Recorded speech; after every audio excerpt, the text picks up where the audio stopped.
door. Loud like a jag-off at a pins game fight. Brace yourself, this ride ain't polite. Dum Yinzers, loud and proud. Heads in the clouds, voices in the crowd. Chaos brewing, they don't play nice. Hold on to your iron and grab your prime anti-slice.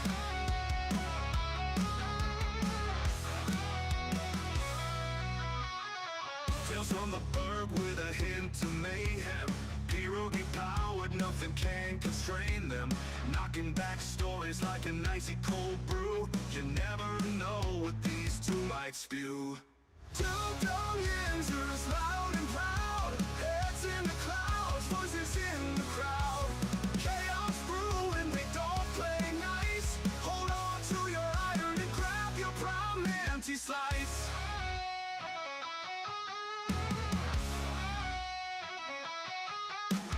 Tales from the burg with a hint of mayhem. Pierogi powered, nothing can constrain them. Knocking back stories like an icy cold brew. You never know what these two might spew. Dum Yinzers, loud and proud. Heads in the clouds, voices in the crowd. Chaos brewing, they don't play nice. Hold on to your iron and grab your prime anti-slice. Rivers collide where the laughs always flow. Black and gold thunder everywhere they go. The madcap kings breaking every mold. With two Dum Yinzers, the stories don't get old. Two Dum Yinzers, loud and proud. Heads in the clouds, voices in the crowd. Chaos brewing, they don't play nice. Hold on to your iron and grab your prime anti-slice.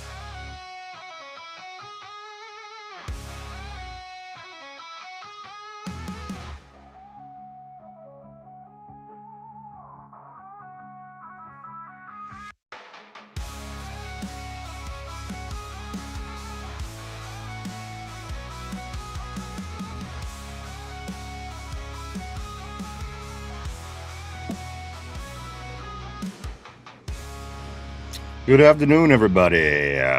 Welcome back to the show. It's episode 978 of the Two Dum Yinzers. I want to say to everybody today, welcome back to the show. It is Friday, TGI Friday. I'm sure everybody is ready for the weekend after a long week here in the first week of June. Keeping it nice and warm. It's summertime, summertime, baby. That's right. Welcome to the show. Michael, how are you? I am great, my friend. Where else would I rather be? Once again, 12:40 on a Friday. The Two Dum Yinzers talking Steelers, baby. That's right. Working our way, Mike, to the big 1000th episode coming up here in 1 month from today. Mike, 1 month from today will be the big show.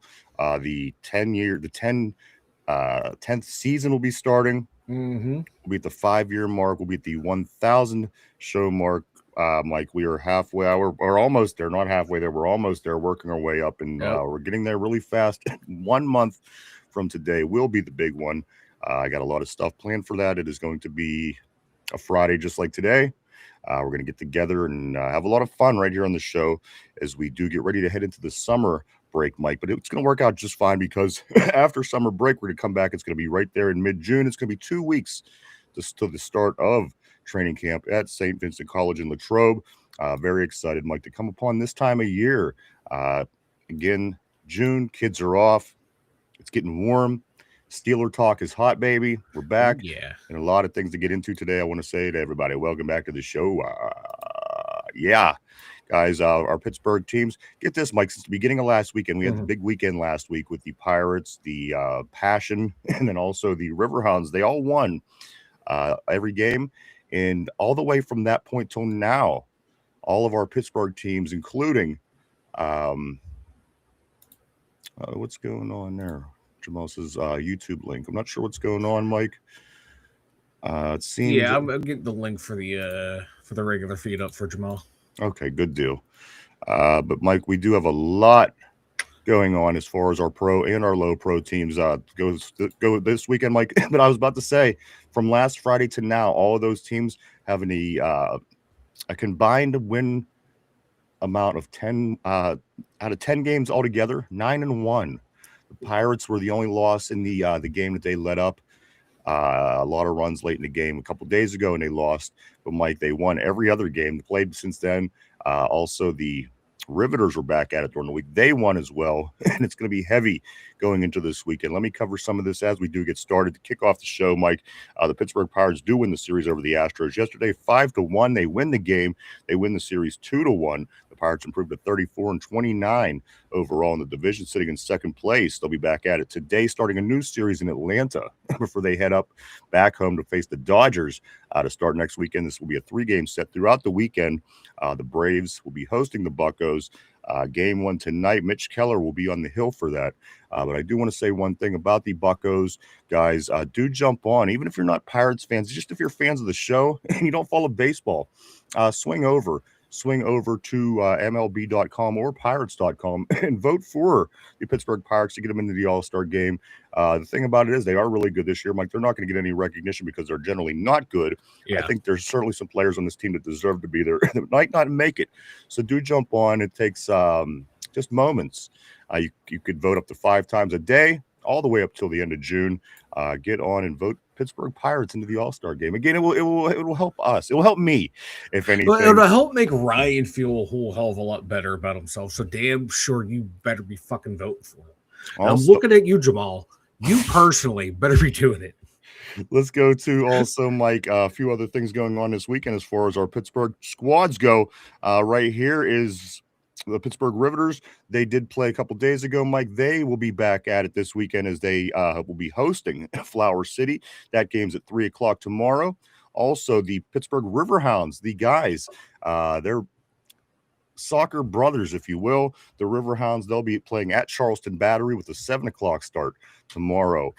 Also, Mike, in more low pro sports here in the Berg, the Pittsburgh Passion looking to continue their winning streak, Mike, to 5. If they could beat the heated rivals, the DC Divas, Mike, we beat them by a game-winning field goal, a walk-off field goal earlier in the season. They split the series last year, and they did beat us, knocked us out of the playoffs. So, again, the game against the Divas, they are good. We are good. It's going to be a good game. Check them out on YouTube right here at 6 o'clock tomorrow. You could watch the Pittsburgh Passion in their entirety. It's always a lot of fun watching the gals because they're good. Listen, if they weren't any good or they play like a bunch of girls, I wouldn't talk about it. I wouldn't encourage, I wouldn't support, I wouldn't promote it. But guys, I'm telling you, you are not going to be disappointed if you check out the ladies of Pittsburgh on the gridiron, the Pittsburgh Passion again tomorrow, Mike, the biggest game of the year as they host the DC Divas. The Divas coming to town, big game in the division. So let's hope that the Passion can get it done tomorrow evening. They better, man. And when you said they were good and we were good, I was hoping you would say they're good, but we're gooder. We're gooder. We're definitely gooder. I was hoping for the gooder part. I hope we're gooder. I mean, who knows? But I'm gonna lean toward we're gooder at this point. A few other things before we do get started, Mike. If you are watching the gridiron, it is on TV now. You're going to want to tune in this weekend for sure, as the UFL is in the playoff week of the UFL football season, Mike. As the final 4 teams will be getting ready to go at it over the weekend. The DC Defenders are traveling to Orlando on Sunday at 3 o'clock, and then Sunday, the late game at 6 o'clock, is Louisville at St. Louis, and the winner of these 2 games play against one another in the UFL championship game next week. So that is all coming to a head, Mike. Just 3 UFL games left in their season. Finally, Mike, you caught up to me on one here. The Carolina Hurricanes, they win in overtime. They win 4-3 over the Vegas Golden Knights. You do tie that series up in the NHL. And then also, Mike, the Knicks. My Knicks are up 1-0 on your Spurs. But game two is tonight at 8:30. You're going to get an opportunity to tie that one back up. And then they won't be back at it till next week. And then also, Mike, in the NHL, they will also be playing tomorrow. Game 3 of that series is 8 o'clock. And then the following game won't be till next week. So that is all these sports to get you through the week.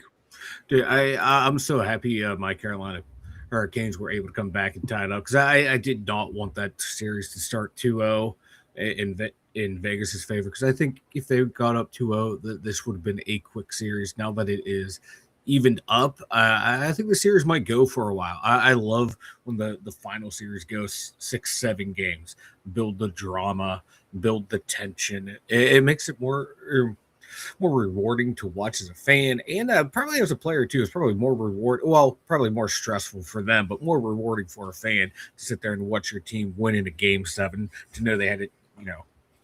It's just, they took everyone to the limit, and then they bested them all and broke someone's heart. I love when my teams win a game 7, especially for a championship. You're going to get the opportunity, Mike, as you do have 2 teams currently involved in 7-game sets. We will see how that continues and plays out. As again, Mike, the Knicks and Spurs tonight. Tomorrow, the Canes and also the Golden Knights will be going at it in the NHL. So we've got those going on as well, Mike, along with all of our low pro sports here in the Berg and the Pittsburgh Pirates in a big series. Let me tell you, if they could come out and beat these Braves at least 2 games, which always is a big if, Mike, this team has doubled up their record. They're 42-21. If you can believe the Atlanta Braves, always good, always a powerhouse. Mike, I got to be honest with you. Yesterday, we might have fixed or at least tweaked that bullpen issue a little bit. Carmen Majewski back in the lineup, and at the end of the day, it helped us in the bullpen as he just mowed him down. Him and Jared Jones, they get the big win yesterday over the Astros. So getting Majewski back in the bullpen and getting Jared Jones back in the rotation certainly helps improve the squad. And even little talks, Mike, just yesterday about Aroldis Chapman possibly being a target for the Pirates come trade deadline, which I never thought they should have got rid of the guy anyway. But here they are talking. And you know what? I think it's the best thing they could do. Because at the end of the day, Aroldis Chapman, I thought that he was a bit worn when he came here last time. Like, he was still the best pitcher on the whole entire roster at that point. So I will take him. I will take him in a heartbeat, and I think he will certainly help the back end of this bullpen. You move Gregory Soto up to a setup pitcher, 8th inning pitcher, and then you have Carmen Majewski strengthening the bullpen. Then also, Mike, once you get into the playoffs, Bubba Chandler, who hopefully gets it together at that point, he will also be knocked down to the bullpen as well. So a couple tweaks here and there can certainly help this team go a long way. And also, I do know that we've been in the same conversation with that DH guy that does play for Houston, and he's a fucking monster. I think he has 21 or 22 home runs so far. So if we could land somebody like him at the deadline, it could certainly go a long way for the squad. Don't wait till the deadline. I'm a big proponent of get your guys now. Get them now, because no one the value or the market for the guys is lower now than it is at the trade line when everyone wants to start buying. Buy now. Here's the problem with that. And I agree. Listen, I mean, that on theory, that's perfect. However, you want to make sure you're in the ball game come the end of July. And you know what? This team can lose 10 in a row. They could make the move now and lose 15 in a row, and we could be 20 games out. And again, at that point, we're stuck paying a guy that maybe we didn't need at that point. So I think that's why they wait till the deadline itself, because you don't know. Baseball is you could be in it one day and out of it the next. But what if you're out of it by the time you get to the deadline, and we would all be sitting here, if we would have made these moves earlier, we could have been in a better position. And if you make a move early and it does not start to work out, you still have time to go and change and rectify that mistake, and then hopefully rebound from it. Whereas the deadline, you make it and it doesn't work out, you're screwed the rest of the way, because there's no more moves to be made. And if you start making, maybe not major moves right now, but minor moves. I'm thinking this, Mike, maybe they're just saying to themselves, we're the Pirates. Let's wait this out, because there's no guarantee. Yeah. Any move we make is going to put us in a good position. But they do have top of the line pitching and starting pitching and top, certainly a very much improved offense, as they have, Mike, are scoring more runs than they have since the 1940s, if you can believe that. So again, the bullpen being the Achilles heel. Hopefully they could get this together and make a run at it, Mike. They are currently sitting in 2nd place, and they are currently sitting in the final wild card spot in the NL, if that playoffs would in fact start today. So a couple tweaks, I think, got this team right back in it, guys. Welcome back to the show. Good afternoon. Good morning, everybody. Glad to see you here today. Glad to see the terrible board up and running. I want to get back into this as soon as I can, Mike. This is Friday the 5th. And again, 1 month from today, will be the big show, guys. 1000th episode, the 5-year show, starting season 10. A lot of things going on. 1 month from today, July 5, and then we will take our final break, our summer break, the week after, and be back in time to give us 2 weeks, Mike, to get prepared for the Pittsburgh Steelers training camp in Latrobe. So a lot of things coming up here in the next month. I'm glad everybody is here. I'm glad everybody is aboard and on the terrible board. Great to see us today. Let's get back to it. Let's say hello. Hello. Hello. Hello. Let's go to my man Jamal. He's getting things set up on his end. Looks like things are going good. Jamal says, gang in this thing. Let my nuts hang. That's right, big dog. Always great to see you, my man Jamal in the house. always good to see you. Let's continue down on the board. See everybody that's into it today. My man RB from right here on the show. Always got the scoop. Always knows what's going on. RB says Porter's asking 28 to 30 million. From what I'm told, in my opinion, you can't pay a guy who is elite bump and run corner, but below league median and everything else, top tier money. That is something certainly in the conversation today, guys. We're going to get into that and a lot more. We thank you for that, RB, as RB is always on top of everything. Just because you don't see him doesn't mean he's not working his ass off. This dude, he knows a lot. I'm telling you, he's always on top of things. Tortilla Jackson, all the way from Sacramento. Always great seeing Tortilla Jackson. What is up, brother? My man Tortilla in the house, representing Cali as always. Good to see you, dude. It is Friday, TGIF. We're getting there. RB says this sure he's shown some improvement in other areas, but you can't pay top dollar for below average. But with improvement, would benefit both sides to sign a 2-year deal in the middle. Let's go to Squeege. Yo, what's up, Squeege? Always great seeing the Squeege dog on the terrible board, my man. Squeege dog, great to see you, sir. Hope you were ready for this weekend. Let's go back to Tortilla. Tortilla says this. We gave 3 edge rushers $70 million. One of them, Herbig, hasn't even started more than 10 games and got $100 million. If we are trying to win, we don't do that. Then JPJ, don't do that. Then let JPJ walk. Perhaps I think you might be saying. Let's go right here to RB. RB follows that up by saying if improvements come to above average, then sure, but I just can't justify top dollar to a guy who limits the scheme to one style of coverage. And again, all these things might be changed under a new coaching system and the way these guys play and operate and do things. So that is something that I'm certainly keeping my mind on. And also, we do know that he certainly improved his tackling from 1 year to second year to the third year and beyond. I think his tackling has improved, and finally his penalties have gone down, or the other bugaboo with JPJ early. But we will get into this so much more today. Glad to see everybody on the terrible board. Hope everybody is doing well. Let's go to Tortilla. He says if we move on from we move one of the edge rushers next year, that opens up plenty of cap space, and that's when I think it will happen. I think that probably Alex Highsmith will be on the move next year. That's just my opinion.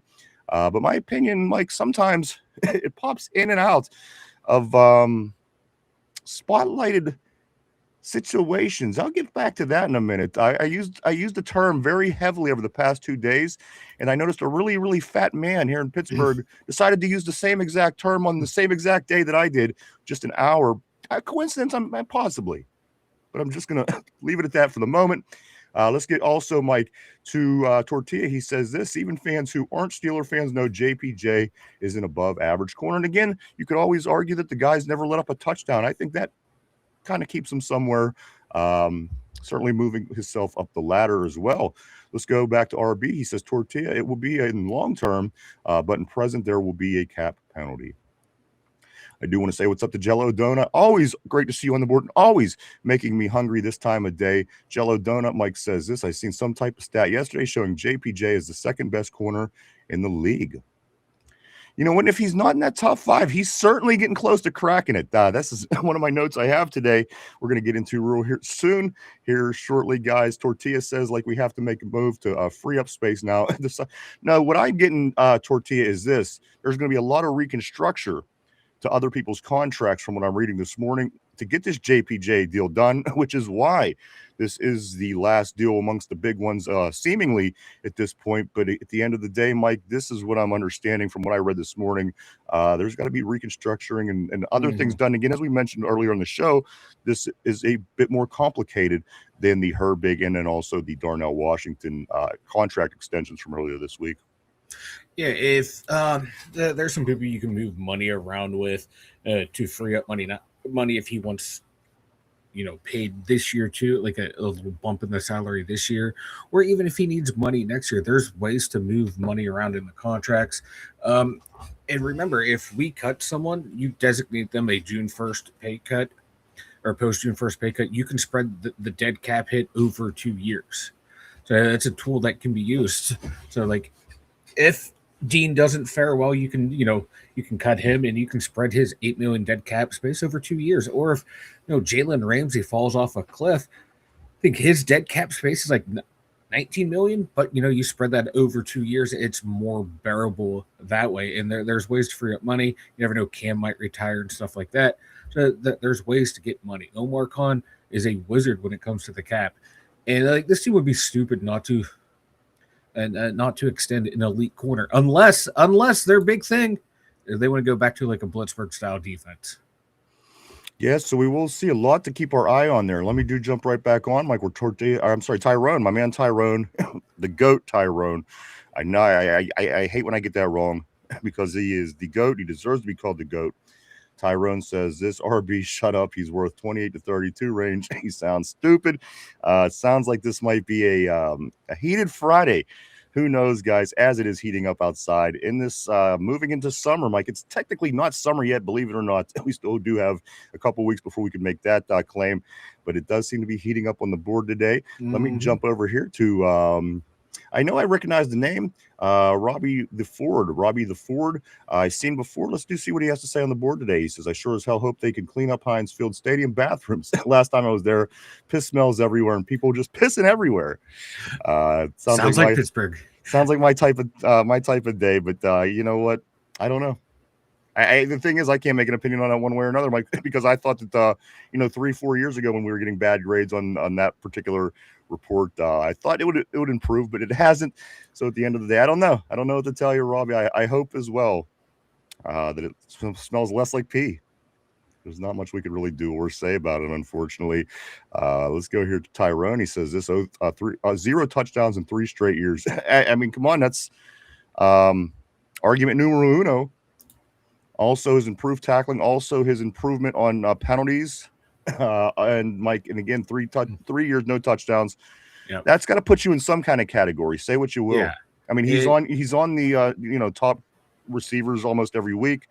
What else can JPJ do to move up this list in your opinion, Mike? I don't know, because right now, like Yahoo Sports had an article and they're using PFF information. Out of 63 cornerbacks with at least 115 third down coverage snaps, JPJ ranked second in forced incompletion rate at 35.3% on third down. So when teams are throwing at him on money downs, they're very rarely getting a completion against him.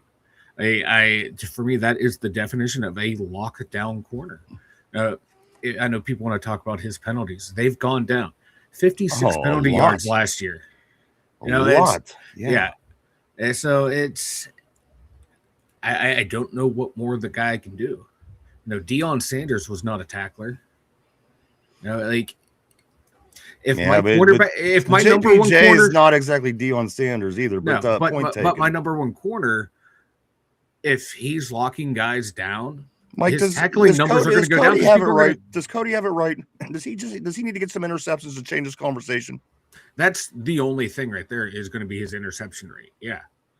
It's it. And that's it. He had 11 pass breakups last year and only 1 interception. So if that, 11 PBUs drops down to like 6, and then those interceptions are 8, we're talking about him as he's this otherworldly cornerback. Like if he gets 5 interceptions this year, JPJ is instantly talked about as one of the best corners in the league. You agree? Yes. All right. Yeah. He only allowed 29 catches last year on 526 coverage snaps. And considering that Jamar Chase caught about 65 of them in one game against us, we'll certainly take that. Yeah, and they weren't against Porter. But they tried everything in the book, I think, at some point. They stuck everybody on him. Point taken. Let's move on. RB says this stats aren't the entire story. That's the issue.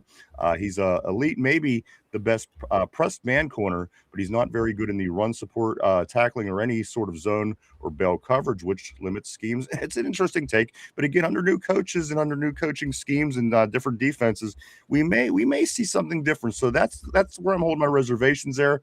I do think that it's going to be very different this year in a lot of areas. This football team, certainly very excited about this.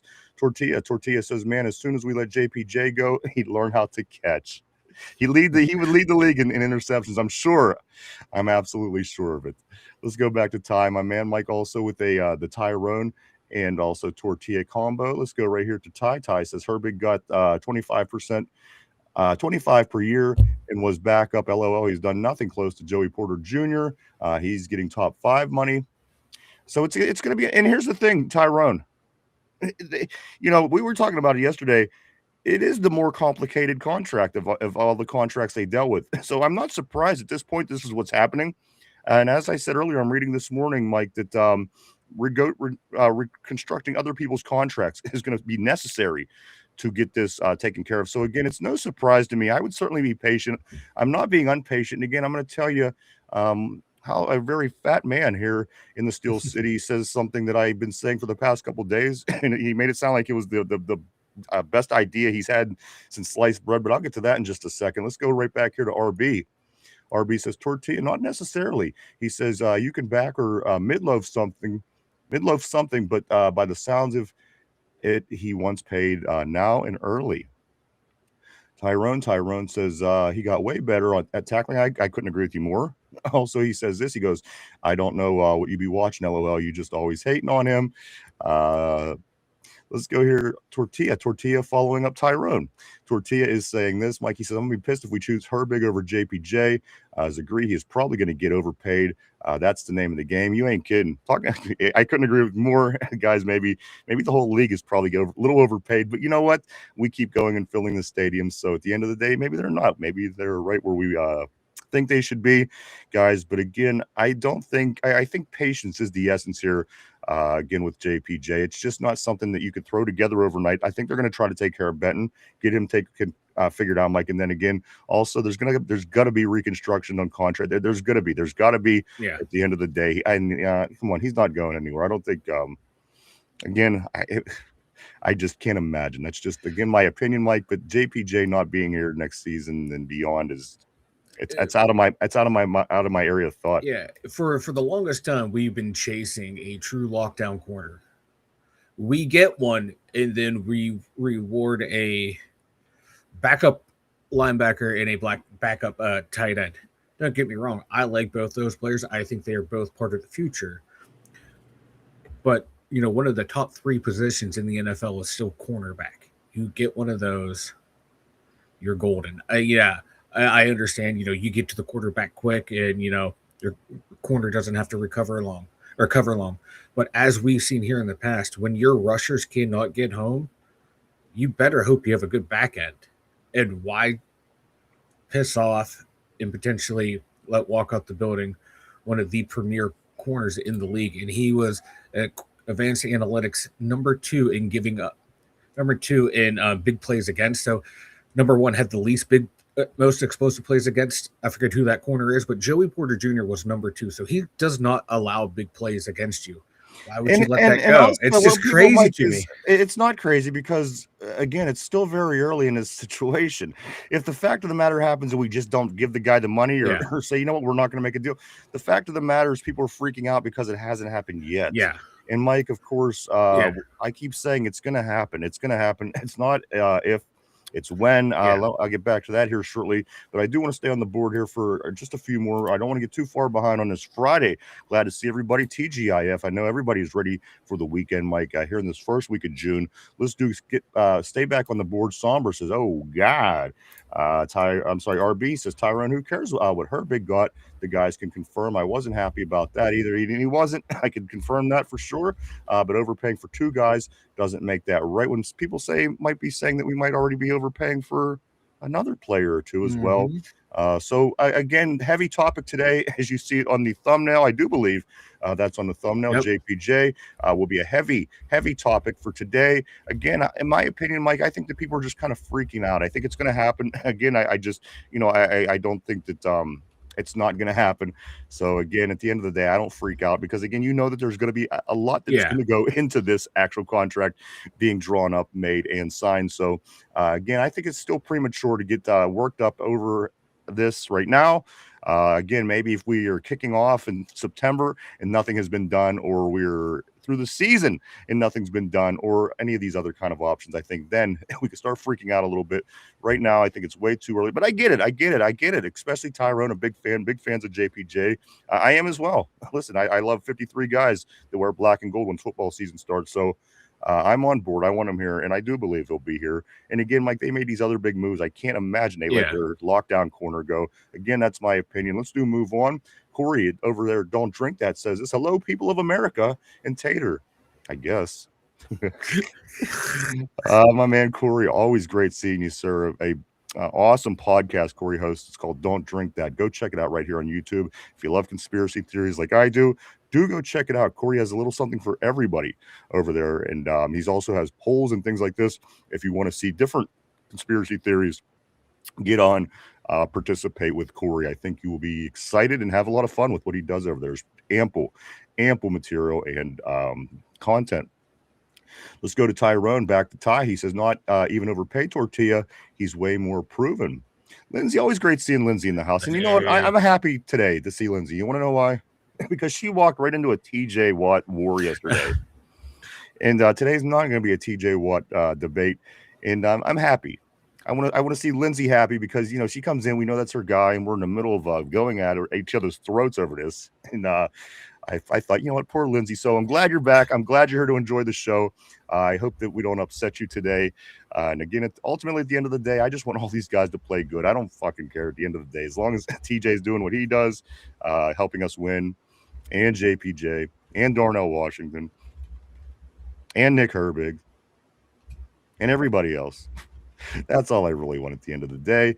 Great having you back. Great seeing you, Lindsay, as always. From right here in the Berg. Let's go on right here to Mark Malone. Speaking of another man, another person, Mike, that's a legend in the Berg. This is the myth, the man, the mustache, Mark Malone. Always great seeing this gentleman on the board. He says if they can get a first rounder for Porter, they should do it. Guys, what do you think about that? And again, I don't think it's going to happen, and I'm not even going to make it a conversation or a debate. If you could get a first rounder and maybe something else like a second round for Joey Porter, do you make that move? I don't. I'm just saying it right now. I want Porter here. I like what he's done. He's grown with the Steelers. He's learned with the Steelers. He's become a better player as a Steeler, and there's a lot of connections. Again, I always say it here on the show. We're always big on connections here in the Berg and relations. Mike, what's your take on that? A first and a second for JPJ? I mean, that's a lot of value. That is tough. That is tough because you are getting a lot of good value back. Because he was a second-round pick. He was a second-round pick, yeah. Could have snuck in at the first round there. He was picked 32. And I'm not even convinced that's not a first-round pick if you exactly, yeah. Because if it's the 32nd pick overall and it's the first pick in the second round, that's the first round to me. I don't care. I'm saying you could offer me 3, and I still would say no. And I respect that because at the end of the day, I want Porter here too. I want him here too. A first and a second, I'm listening. But I want to make damn sure that Asante Samuel Jr. is the guy and Dalen Everett is the guy.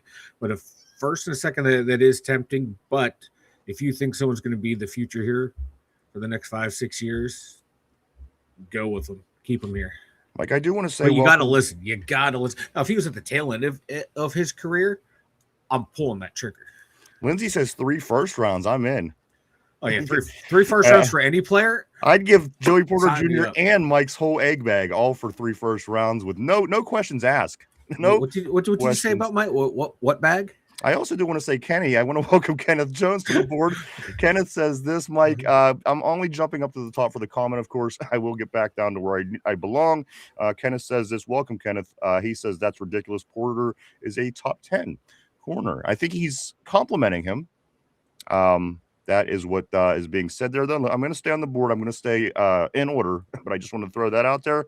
And so also Somber's a bit concerned with your egg bag, I see, but we'll also get to that in just a moment. Just kidding, Somber. Not just kidding to you, Mike, just to Somber.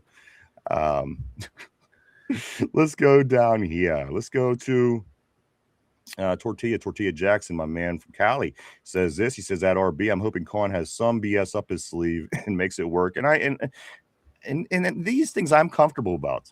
I'm comfortable about him saying things like that because in the past I would have never said that, Mike. Of course, you know that I do like the aggressive GM work that's being done. We've never seen in our lives as aggressive it is right now. And again, I went on for years thinking that the Steelers were only able to do like one thing a year. And boy, was I fucking stupid, because look at Omar Khan's able to do. So at the end of the day, you are seeing changes. I think some good for some for the bad, but nonetheless, we are keeping up with the times. That is not a bad thing. Let's go right back down to I'm going to go right here to Beans with Bacon Soup. I think that name is funny. I want to say welcome to the show. And Beans says this. He says, my girlfriend dumped me, so I stole her wheelchair. Guess who came crawling back? I do like that. Nice. I do like that. And I want to say welcome, Beans. Welcome. Don't drink that. Corey says, hey, Lindsay, how's it going? Some pleasantries being exchanged. Tyrone says, nobody cares. JPJ is our best player. Hands down. It's not even close. Give me top dollar. Dollar. He's going to get that top dollar, baby. You know it. And he follows it up by saying, this, Mike, JPJ is the GOAT. And I follow it up by saying, yes, he is. But Ty, you are also the GOAT, my friend. Jello Donut. Jello says this. Yikes, JPJ. PFF rank against the run is 104 out of 114. I got 2 points about that. Yeah, I mean, that number could get better. But at the end of the day, stopping the run isn't something that I'm paying JPJ a lot of money for. Exactly. So yes, it would be nice if that number would go up. But at the end of the day, if I'm worried about JPJ making tackles for my team to be successful, stopping the run, to be successful, then I think we're okay in that department. But good point, Jello. Every message all says something, Mike, and it all contributes to the show greatly. Love them all. Keep them coming. Jello Donut, everybody. Let's go to Somber. Somber says people need to take a fucking breath. That's kind of where I'm at now too. It's going to happen. I'm not getting excitable just yet. I'm going to get excitable when I think the time warrants things to get excitable, and I don't think that's right now, Mike. Again, I think that they're doing things the way that probably needed to be done in order to take care of what it was they needed to take care of in this order. Again, I think reconstruction, as I'm reading in the paper, to other people's contract is going to be necessary to get JPJ into place where he's going to be here eventually. Lindsay says, I'm good. Don't drink that. How are you? Let's continue right down here to RB, my man. He's hot and heavy today. RB says this. How was he the best player? Hands down. He maybe is the best player on defense, but he's not hands down the best. RB and Ty. Heavy today. Let's go right here to Don't Drink That. Corey says, I'm great. I can't complain. Thanks for asking. Glad to see everybody's doing good today. Heading into the weekend. Somber says PFF. With the laughy face. And again, I get it. Believe me, I get it. There's nobody that hates PFF worse than me. But at the end of the day, you look at numbers like this, Mike, he's 104 out of 114. That's not saying that he's like 12 and he's actually 100. So again, to a degree, I could kind of take what PFF is saying because it gets you in the ballpark sometimes, Mike. You could understand how it is a little bit outlandish at some points as well. But in this situation, I could use PFF. That's okay enough for me. Again, but not a big fan at all. Yeah, I'm not worried about my my lockdown corners' ability to stop the run. I have Cam Hayward, TJ Watt, Nick Herbig, Derek Harmon, YA Black, Keelan Bent, all those guys, Patrick Queen, Peyton Wilson. I want those guys to stop the run, and I want my corners to stay glued to the hips of the receivers. But it is a point. I mean, you got to bring out everything, and that's what we do here on the show. We make sure that we don't leave any stone unturned. So great comment. I mean, it is, Mike. Again, if that number would be different and maybe there was a few more interceptions, maybe this would be not even a conversation. People would be like, bro, he just got to give him time. He's going to be here. Because numbers always make things look better, even if, as you're saying, Mike, it doesn't really apply.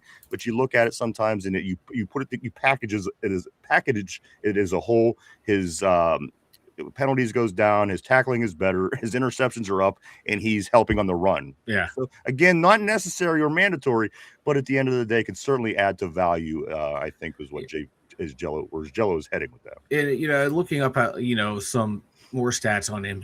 Because there's comments about his zone being bad at zone. He's only the second best in the NFL when it comes to playing zone with passer rating against at 48.7. So I think he's an all right zone corner. If that's a bad zone corner, I don't know what a good zone corner is. Again, I jumped to the top for a moment. Tortilla says Ramsey and Brisker can stop the run. It's not like keeping JPJ means we can't tackle in general, and I think that's a good point as well. Yeah. Tortilla, because again, at the end of the day, you're getting your strongs up there, and that's what's helping the run, stop the run. It's not necessarily the corner or really ever the corner, but again, not leaving any stone unturned. Let's go here to Beans. Beans with bacon soup. I love the name. I'm this close to giving him the game ball for his name, but I'm going to wait it out. I'm going to be fair because I know that the terrible board is brilliant and very creative, and again, you can't jump the gun like sometimes I like to do. But Beans Soup says this, Mike. He says, roll call. Remember the old roll calls on the old radio shows? Oh, God, yeah. In the birthday and the it's your birthday and all that kind of stuff. Let's go here to Tyrone. Tyrone says, hands down, best player on the team. Not even close. And Lindsay, she kind of taps in with a little, what about TJ? Let's continue, though. Let's go down to Tyrone. He says, you just sounds effing stupid. You was the same MRFer a couple months ago. So Go said he would get 12 per year.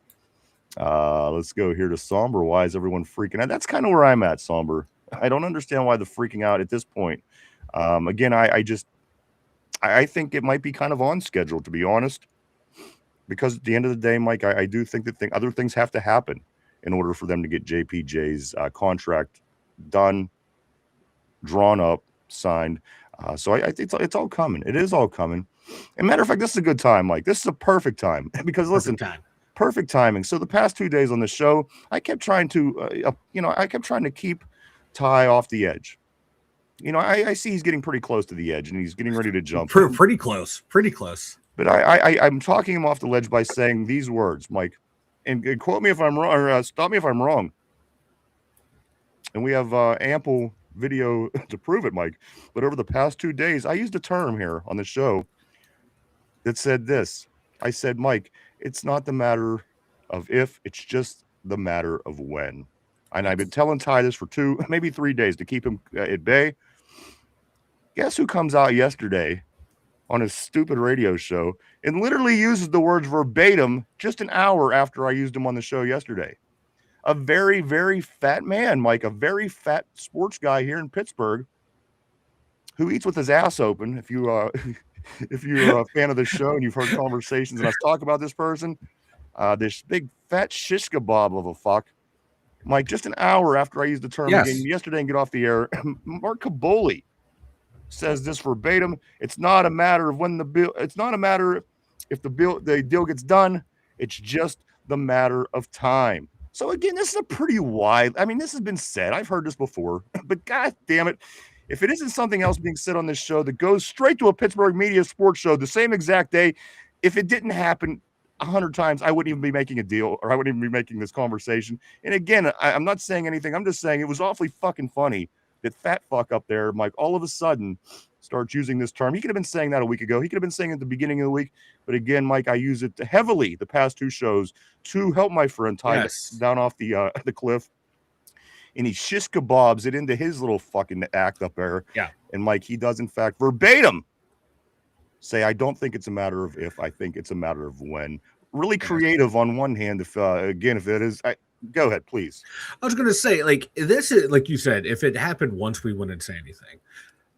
But like you said, if it happens dozens of times with these shows, like dozens. We can literally, like, now everyone's like talking about TJ Watt, and I saw people say, it looks like he's lost a step. It looks like this. That's like we've been saying that for 2 years now on the show, or we've had people affiliated with the show saying it on our show about him. We've had formats on our show that you noticed are now all over on different radio stations. It's like, just comical. It's just comical that, And here's the thing. It's just funny. It's just funny. Ever since you kind of mentioned the one day on air of like, oh, yeah, we were beating the national or the local afternoon show. So let's not say our gimmicks start showing up anyway. Let's just say they're not taking it. We're literally coming up with the turn. We're saying the things that's being said on the big media here in town before they're saying it. So we're either saying it before they do or they're taking it. But at the end of the day, Mike, it's just funny to me. Not saying. What's that? We're not saying they're taken, but No. we're just saying it's awfully suspicious. So if you are enjoying the big media shows here in town, you're welcome. I'm just gonna throw that out there. Yeah, you're about 2 months behind on They get the numbers on us, and I admit that. But you know what? Even during the season, when it is busy time, I do have documentation of us beating them in numbers. But again, that's a whole nother conversation for a whole nother day. But at the end of the day, Mike, if you are enjoying these big media shows in town, you're welcome. I'm just going to throw that out there. And again, keep an eye on this. You might notice something about this little trend, as we have been noticing. We don't talk about it all the time because, again, I don't want to hear somebody else talk about what they did compared to somebody else. But at the end of the day, it is comical. Keep your eye open, because I'm sure if we say something heavily on the show, it will be popping up on somebody else's show later in the day. But again, Mike, we'll see you during regular season. That's all I got to say. Let's move on. On the terrible board, let's go right here where Tortilla, he says, full moon still standing. Full moon still standing. Jello says, this Venus and Saturn visible in the sky. Everyone's emotions are weird. See, that's why I'm feeling normal, I guess. I was going to say, no wonder I'm feeling good too, brother. I'm in a good mood. I'm in a good mood. I'm Jupiter, you're Venus, man. No, I'm not. Get it, you're Venus. Well, wait a minute. Because I am gassy. Well, women do come from Venus, so I will take the women. You could have a big hole in you like Jupiter, I guess. I'll take the women. Now we're okay. Let's move on. Let's go here. Did Sosh sneak up behind me the way he was talking about me yesterday? Sosh was he was a lot of fun yesterday. Sosh was great yesterday. I don't see him anymore. I hope he's not in here, and I just made fun of him. No, I'm going to tell him. I'll tell him to his face. Why? You just said you don't want him to know. What is? You're nuts. You're a maniac. I had a Monster Energy drink at work. I had a coffee after and barely ate. Wait a minute. I got to do the jump. You know, I don't like jumping, but sometimes it's necessary. Mike, there it is. Sosh says, hello. I'm here, Mike. So go ahead and apologize to your friend if you would. Hi, Sosh. I'm sorry. Sorry, Pookie.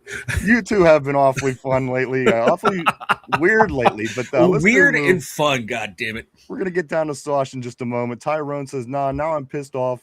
Don't ever call JPJ mid. He's elite and earns what the fuck he gets. He follows a wide receiver one. No matter, never let anybody score on him. Sounds pretty simple. That's a very valid point.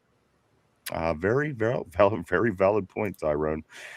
Somber, let's skip down here. Lindsay Jello, he says, is Highsmith at practice today? I believe he was back yesterday, if I'm not mistaken. They are off today, but he was back for the end of mandatory. The guys are off today. They'll be back Monday, Tuesday, Thursday, and Friday for OTAs, Mike, next week to wrap up OTAs. So from what I know, he was sick and he just wasn't there, but he was back. Yeah, I haven't heard anything different either. Is that, he was sick. They're back. I know they went to Kennywood yesterday. Yes. Yeah. Yeah, good. No, I'm sorry. No, you're good. My bad. Tortilla says little patience can make it a win-win scenario for I agree. We just got to be patient at this point. Again, I think it's for a reason. I don't think it's because they're effing with JPJ. I don't think there's anything to point to that. Lindsay says JPJ will be paid. I have zero questions about it. I'm right there with you, Lindsay. And maybe if I dare say what the pros are saying, it's just a matter of when, not if. Let's go here to Mark Malone. Mark Malone says this: reconstructive surgeries. That's what it's going to take. Absolutely. And this is nothing new. This is something that goes on with the team every single year, and it has as long as I've known. So again, this is why I'm patient. This is why I'm not freaking out. When it gets time to freak out, I will freak out, though. Believe me. Corey says this: I think TJ just needs a dominant playoff game to return. And again, let me finish. He says game to return close to form for his last couple of years. He deserves a Super Bowl. I just don't like his play with the current contract. It's underwhelming. And again, at the end of the day, that's what I want to see as well. If he comes back as a dominant season, we win a playoff game, a lot of these conversations go bye-bye. They say, peace out. Let's go here to Tortilla. Tortilla says it's tie day. It's not Friday. Fools, it's tie day. Oh, yeah. Let's go down the board a little bit right here to Ty. He says he's top three. Enough said. Somber casuals want to see flash plays. I think that's the hold up opposing teams know. They know the deal. Cody in the house. Cody, always great seeing you, my man, all the way from Texas. He says, get some interceptions. That'll certainly help the cause for sure. But you know what? We kept Ike Taylor around for his entire career. Yeah.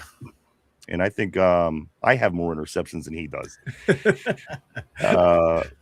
Why, Mike, my guy, talk that shit, is what Ty is saying. Sombers is prime example. Mark Malone, JPJ should bring in a first rounder, man. I agree. I don't think you should get anything less than that for JPJ. Tyrone says, yes, he can use more picks, but he don't get the ball thrown his way a lot in games. Last year, they wide receiver not open, don't throw. No, you're right. You're right. Corey, don't drink that, says this. There's way more to being a cornerback than interceptions, but interceptions are the only measurable. And that's the thing about football nowadays. There's so much more to playing a football game than edge rushers. Yeah. There's so much more to a defense than edge rushers. What do people argue about more than anything on defense now? It's these edge rushers. Yep. It's the pretty position for whatever reason. And again, at the end of the day, we kind of talked about that. One or two guys, Mike, that were top edge rushers were even in a Super Bowl in the past 10, 15 years. So again, at the end of the day, I'm not going to get into that whole argument, but it is what it is. It's a pretty position for whatever reason. They just kind of created this to be a pretty position within the past decade or so, Mike, because it wasn't always this way. No, it came out of nowhere. Like all of a sudden you started, it came about like when PFF started to become popular, comparing edge rusher, off-ball linebacker, and stuff like that. Like, what are you people talking about? Like, he's a D-end, he's an outside linebacker. Why are we trying to compare these two guys, two different positions, two different responsibilities? I get it, it's, maybe to make, quantification of similar play styles and similar scheme players makes sense, but it's not. They're completely different positions. I hate the term edge rusher. And then, sacks all of a sudden became the most important thing on defense. And then, pass rush win rate and all this stuff. Like, can the guy wreck a game or not? Is he making plays or not? Like, sacks are awesome, but interceptions are awesome. Like who was it? Bland down in Dallas had that year 8 interceptions, has all these interceptions, but gets burnt constantly, gives up more touchdowns than he does, interceptions. So stats are cool to look at, but you have to look at the film too. And you take a look at a player like Porter, look at his stats in his game film. A lot of what you see on paper translates to what you see on tape. And that's when you have a good player. But there's also other players. You look at their stats and their analytics. Oh, you think they're great. Then you watch them play. You're like, oh my God. Like, talk about a lucky year. So everything has to go hand in hand. Not film tells you a whole hell of a lot. And stats tell you maybe some stuff that you really can't discern with your own eye unless you are a scout or someone who obsessively watches film. So stats are good baseline, but go watch the film. And if you pass the eye test more often than not, your stats are going to match that as well. Mark Malone, Ty says, Mark, shut up. Let's go here to Jello. Jello says, when was the last time the Steelers had a corner like JPJ? And again, could you imagine trying to pry a guy like JPJ away from another team? So again, maybe it's just us because it's internal. But again, if this was a situation, Mike, people would look at this and say the guy hasn't let up a touchdown in 3 years. Yeah. He shuts down number ones all day. His tackling improved. His penalties have gone down. Imagine trying to figure out what you'd have to give up to pry him away from somebody else, had that be the case. So again, I think at the end of the day, it's more internal. We're all kind of freaking out here, and but that's expected. Let's move along a little bit. Let's go to this right here. Somber says that part at Corey. And of course, Corey did make this comment most recently. He says there's way more to being a cornerback than interceptions, but interceptions are the only measurable people care about. That is what Somber was replying to. He says that part. Let's go to Mark Malone. He says there's no reason to pay a cornerback Dion like money if he isn't making Dion like interceptions. And I think you could kind of package that all together with the past couple comments, and again, just depends on what side you're looking at it from. Let's move on. It's just the going rate of players at that position that are putting up those kinds of numbers right now. That's just what you have to pay to keep them. So that's the debate. RB says this: it's not just interceptions. He isn't very good in zone. He doesn't follow the number one wide receiver, and I know that's not all on him. But if it don't change the fact you haven't seen it. And that's and that's the only one thing that I keep saying, RB, is maybe with the change of the scheme and the defense and the coordinator and everything, perhaps we will see more of what you're saying. Mark Malone says he's mid in zone. He's mid in zone. RB saying this. He says, go ahead, Mike. Mid in zone, passer rating against a 48.7, second best in the NFL. Second best is mid. Okay, I just want to make sure we're all on the same page here. All right, RB says this numerous times. They kept him off the 1 and played him on a 2 and then doubled the 1. Let's go to Somber. I can't wait until the $30 million contract rolls through. Make these MFers look stupid. Let's continue down here to Cody. Cody says this: if he gets 2 interceptions, we'll have a parade. It'll certainly be talked about. I can promise you that. I can promise you that it'll be overly talked about. Let's go right here to Ty. Ty says he does follow wide receivers. What the fuck he talking about? He held Chase up to 30, St. Brown to 40, locked up Collins in that playoff game. You just be talking out your neck, bro. Put respect on JPJ. Let's go here to Vegas. How boring was life back in the day? That sliced bread was the biggest invention. I couldn't agree with you more. I couldn't agree with you more. But you know what? We weren't all killing one another. So I don't know. I don't know what the hell's better. I don't know. We seem awfully smart and advanced and educated, but boy, I don't know. Just saying. Let's go to right here on the board. Let's go Cody.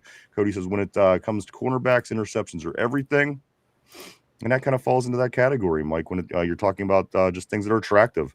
And the outside linebackers, edge rushers. This is the things that people certainly place all the value on. But at the end of the day, if you have, JPJ is doing what he's doing, how can you take anything away from that? Yeah, like if you're, the completions percentage against you and yards against you and big plays against you are all in the top 5 of the NFL, I think you're doing something good. Yes, interceptions are awesome, but 11 pass breakups, awesome. 1 interception, you like to see some of those pass breakups turn into interceptions, but when he's being targeted on third down, he's one of the best in the NFL.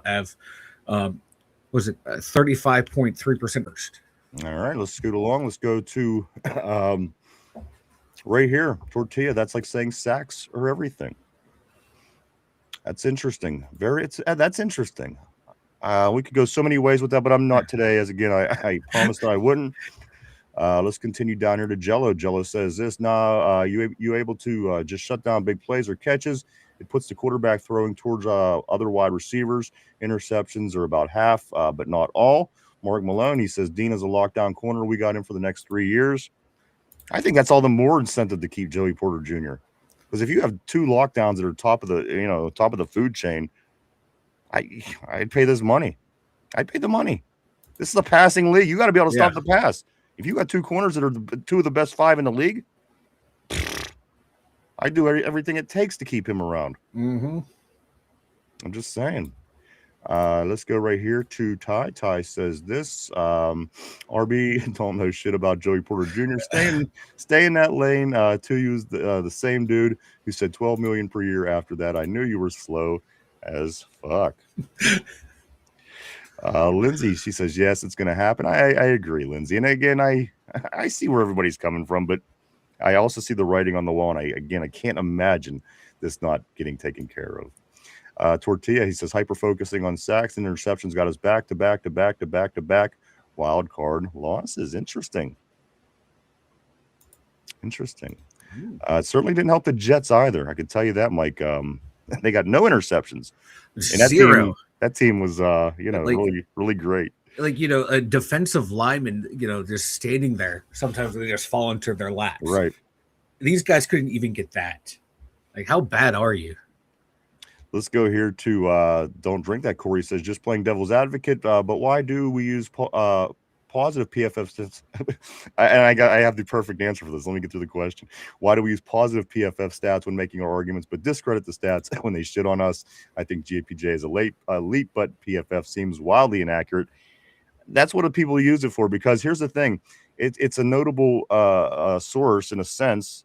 I'm not saying it's accurate, but the thing is, at the end of the day, it works for people's narrative. It's working for their argument. If it works for you, it's like, oh, look what PFF is saying.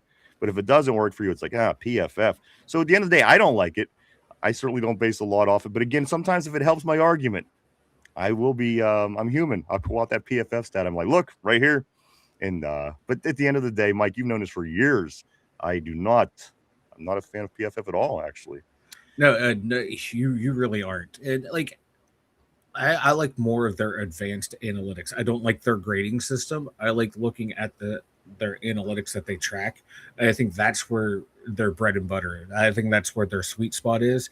The grades are so subjective, but when they break down, like, hey, this was third down, down distance, and shit like that, and then track it, I like those advanced analytics. But then anything else from them, I don't pay attention to grades. All right, we're an hour into the show, Mike. I do want to start some things off by saying Lindsay nailed it. They're talking a little bit on the board. The Steelers did enjoy their last day of mandatory minicamp by following it up with a trip to Kennywood. Kennywood right here, guys. One of the most amazing amusement parks right here in Pittsburgh, in the country. Mike, they do have the Phantom's Revenge. They have the Steel Curtain ride, which is a pretty awesome thing. I haven't been up there in years. They used to have the Pittsburgh Plunge. I think they took it out. I could be wrong. But again, a lot of awesome things going on at Kennywood, and the team looked like they had a blast up there yesterday as they wrapped up mandatory mini camp, Mike, for the year. They will be back to OTAs next week, Monday, Tuesday, Thursday, Friday, and then that program will be wrapped up. And that will put us halfway through June, Mike. So again, what we were talking about earlier, a month from now, halfway through July, we're just going to be mere weeks away from training camp. A lot of excitement going into it this year. There's not been an off season, albeit there's been a lot of active off seasons lately under the leaders, under the GM work of Omar Khan, Mike. But this year, I think very, very aggressively handled. And again, I think this is what you have to do to keep up in this league nowadays. If you continue on the path that we were going, just think of where we would be, Mike, if Omar hadn't started pulling the trigger the way that he has. We could still be, 3 or 4 pages back, opposed to, about a page back from the other the leaders in the league. So it's right around the corner, dude. Excuse me, it's right around the corner. It's going to be here soon. And my God, like I want to see this team in action because the way Khan and Weedle have built this team for the past 4 years. Like, this is the moment we've been waiting for. This right here. We thought we were going to get our young franchise quarterback. It just didn't work out that way. But my God, the team that we have assembled, it's going to shock the world. And I can't wait for it to get here. And did anyone see Aaron Rodgers at Kennywood having fun? He got his new tight end buddy with him. He's riding down the ride, smiling like a butcher's dog. He's having a blast. Yeah, I didn't pay any attention to Aaron. But anyway. I did. That's my quarterback. For whatever reason.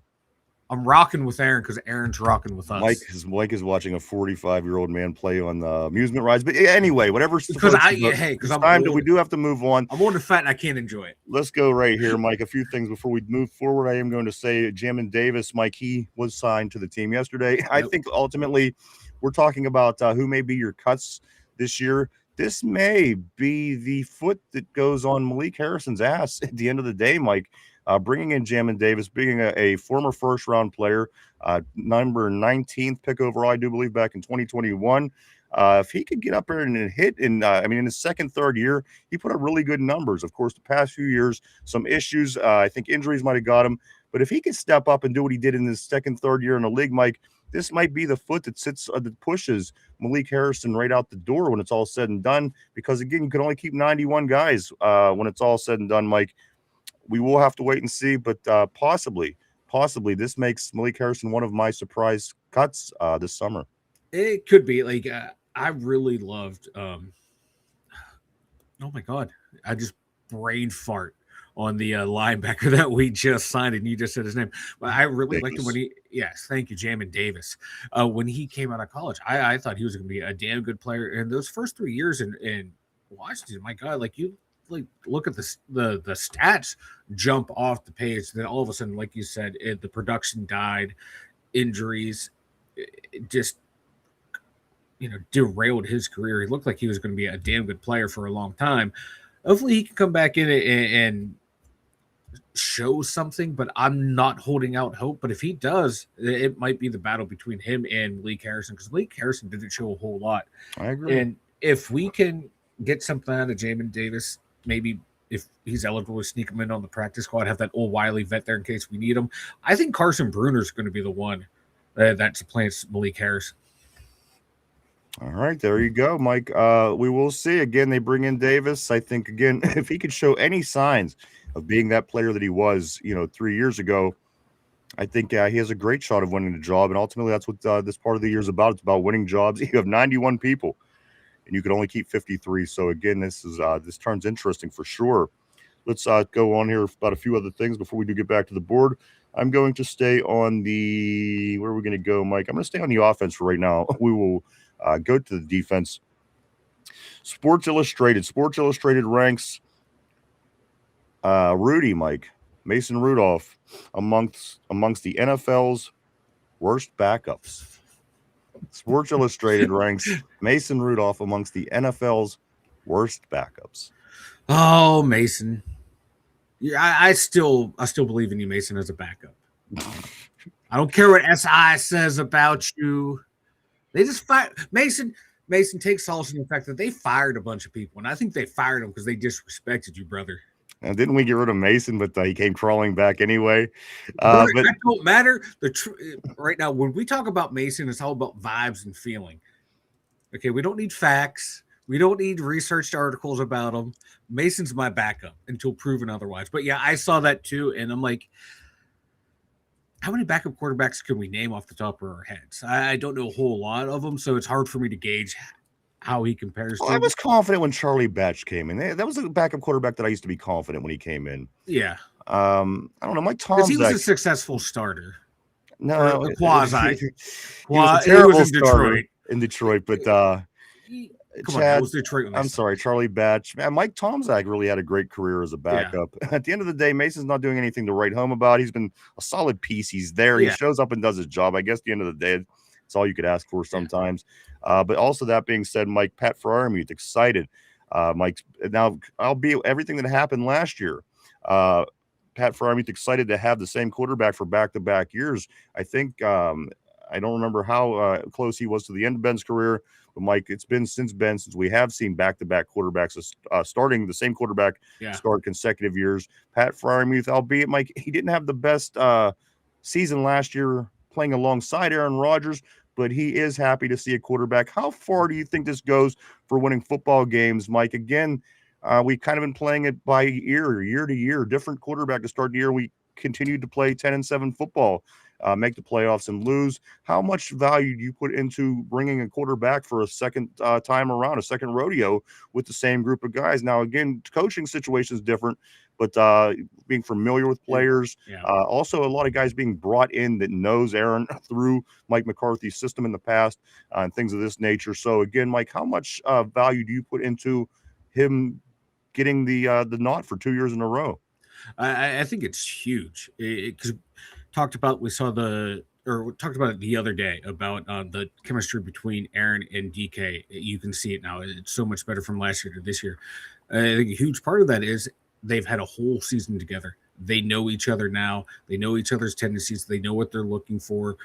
It becomes easier. It's like in any type of job where if you work for someone long enough, you know what the other person's going to do. If you're doing like the same work day in and day out, that's my mind. And that right here, you know, it's going to show, man. Like that, Aaron had no problems thrown to Muth when Muth was out there. I think it was Artie Smith that did not put Muth out there a whole hell of a lot, because look at the game logs. There's games where you don't see Muth and all of a sudden his production is being used and Aaron's targeting him, then that goes away. So that leads me to believe it was all Arthur Smith. And if Pat Freiermuth is excited to have Aaron Rodgers back, that's kind of telling me that, hey, this is my guy. I don't blame him for anything that happened last year. It was the former coaching staff that allowed these game plans to happen in the personnel usage. And if him and Aaron can get on the same page, that's going to be great. And now you have him. You're hoping you're going to be using Darnell more. This offense should be fine in the chemistry for all of them, not just for Muth and DK, but for all the receivers who were here last year. I'm expecting good things out of them. I'm hoping so. Again, Mike, I should have seen good things out of him last year. Again, let's hope the new year, the new coach, again, knowing the guys. And again, one of my bigger, and again, and just tongue in cheek, one of my bigger concerns this camp, Mike, is who's going to be rooming. Who is it going to be that's rooming with Aaron Rodgers this year? Of course, last year was DK Metcalf. Remember, it was like the odd couple. DK wanted to play video games. Aaron just wanted to be 42 years old. So again, who knows how this is going to play out? Just a little bit more over a month away. We will be there. Let's get a couple more offensive topics and headlines out the way. Then we will get right back to the board, Mike, and see what everybody's saying about them. Right here, analysts not confident that the Steelers' offensive line will be cohesively great unit in 2026, Mike. You know, a lot of is being said about how good this offensive unit is. Yeah. But you know what? I think this is a fair argument because at the end of the day, a couple of these guys that we're depending on being a big piece of this, they have never played a snap in the league, and a couple of them are still rookies.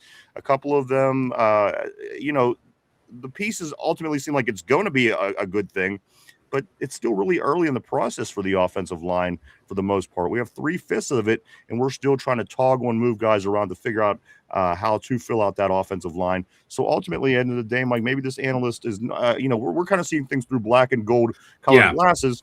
You know, also what he's saying, I don't think is necessarily wrong either. No, I'm not 100% confident in what the offensive line is going to be able to do this year compared to what I do see them doing in the future moving forward and in the long term. I think that it's fair to say that this is a concern as of right now because, you know, these guys never played a game together. A couple of these guys never played a down in the NFL. There's a lot to learn. And as you see guys that come in and fail that can't get it done, who's been trying for year after year after year. Yeah. So at the end of the day, Mike, are you buying into this that the offensive line still might be somewhat of a liability? Not anything is going to kill us, but at the end of the day, something that certainly is going to be able to use some improvement. Yeah, it can use some improvement because communication among the offensive line is one of the most important things in football. The quarterback's calling out, you know, the protections. So is the center too. You want everyone to be able on the same page, and then you watch those linemen everywhere they go. In football, outside of football, when they're all five together, they all line up in the same spot no matter what. It's just a thing they become comfortable with each other in that spot. They know where each other is. They know each other's movements. And sometimes that can take time. Other times it can happen and develop quickly. And I know it's going to sound corny, might sound kind of lame, but that's why I like the Steelers going to Latrobe, away from home. Everyone has to stay together. So when you have your initial 5 linemen together, there's should be at that camp, those 5 guys should be hanging out. And then the backup should be hanging out with together too in the same groupings to get to know each other, get familiar with each other. And then when there are drills, man, I want to see my starting 5 right now projected on paper for Fatanu, McCormick, Frazier. I want to see Hoffman out there, and I want to see Cook out there, right? Yeah, Dylan Cook. Those 5 guys starting. Then I want to see rotate the 2 rookies with the other 3 established starters on the left side, because you know that left side is going to be set. I want McCormick and I want Mad Max to have split reps with the starters so they can have a communication, because you're anticipating those 2 guys playing sometime this year, supplanting the 2 veterans. So if they do that, then you can maybe jumpstart some of that chemistry building. I do want to take a moment here real quick to grab the super chat. I do want to say thank you to Tortilla. Greatly appreciated for $5 coming in. Mike, he says this. That's why we have 5 stalls, so the linemen could all shit together. Game ball right there. Come on. How can you not, Mike? There it Thank is. you, Tortilla. Thank you, Tortilla. Greatly appreciated as always. And I do want to say this, Mike, in regard to what you did say. I agree, but you got to remember 5 linemen, they go together everywhere on every team in the league. It doesn't matter if the team is in first place, last place. So point taken. But again, God damn it, let me be romantic about the big uglies up front. All right. What the fuck thought 5 bathrooms was enough? Vegas. Let's continue. One more. I do want to make one more statement about offense, guys. We're going to get back to the board. We're going to get back to defense in not too long, guys. Again, a lot of anticipation on the Joey Porter Jr. Contract extension right now, as other contracts have been taken care of this week. I just think that this is the order that it's going in. That's my opinion, Mike. But this was said about a contract that was extended earlier this week by Mr. Colin Coward, the friend of I don't know, somebody's got to like him. I'm just going to say that. Mike Colin Coward says this: I'm not a fan of the Steelers extending Washington's contract. It, quote, drives me crazy. Mike, your thoughts on what Mr. Coward says about Washington's contract extension? And this is obviously someone who actually does not know anything about football. There are your pass catching tight ends. There are your blocking tight ends. Then there are your tight ends that are a hybrid of both. Darnell Washington is that hybrid. And there are guys that have his similar skill set that got paid similar amount of money. So his contract is right in line with those groups of tight ends. So it's not this big overspend or this outlier or the Steelers are outdated. This is a trend that is happening now in the NFL because you see teams cycle more through in 12, 13 personnel, even if they do just run 11 personnel predominantly. They have those bigger jumbo packages because defenses are getting smaller. They're getting faster, so you can have those bigger guys in there. I love Darnell. I love. Like, he's a beast. He's a unicorn. He can block. He can go out and make plays in the passing game. He might be my favorite still. Mike, listen, and you know I love freaks, and I say this all the time. He's an alien. I love freaks, Yes, and I love Darnell Washington. He may be my favorite Steeler moving forward for that reason, and that reason only.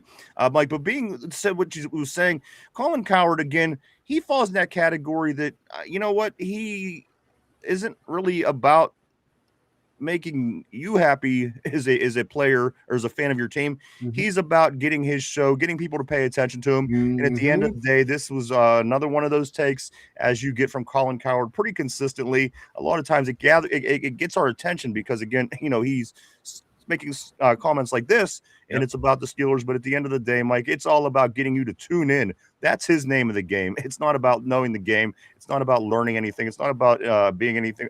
At the end of the day, Mike, it's all about Colin Cowherd, and that is why I continue to bring up these points every now and then.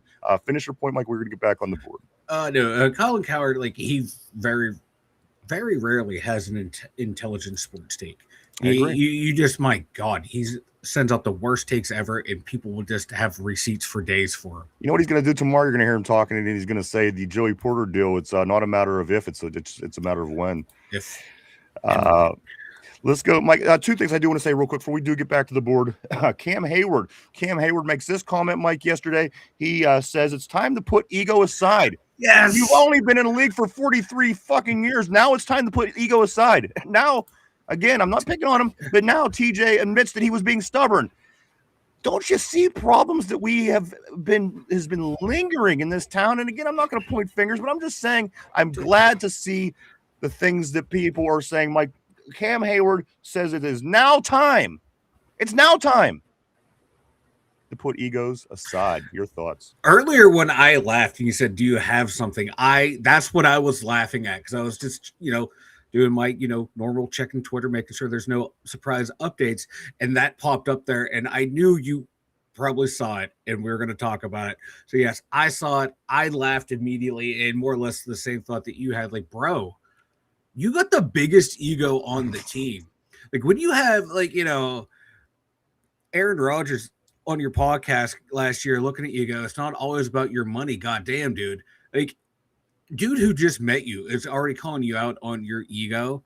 And then DK Metcalf laughing because he knows how bad your ego is and he just met you as well. You got an ego problem, bro. Like, I get it. Like, you're a high-level athlete. You all have to have egos. That's how... you have to have an ego to think you're the best to be the best and shit like that. But my God, dude, he does not know when to turn it off. And it's just comical that he said that. And he said that shit last year about we need everyone here who wants to be here. And he's the one who was holding out. Yeah. This dude, zero self-awareness from Cam Hayward.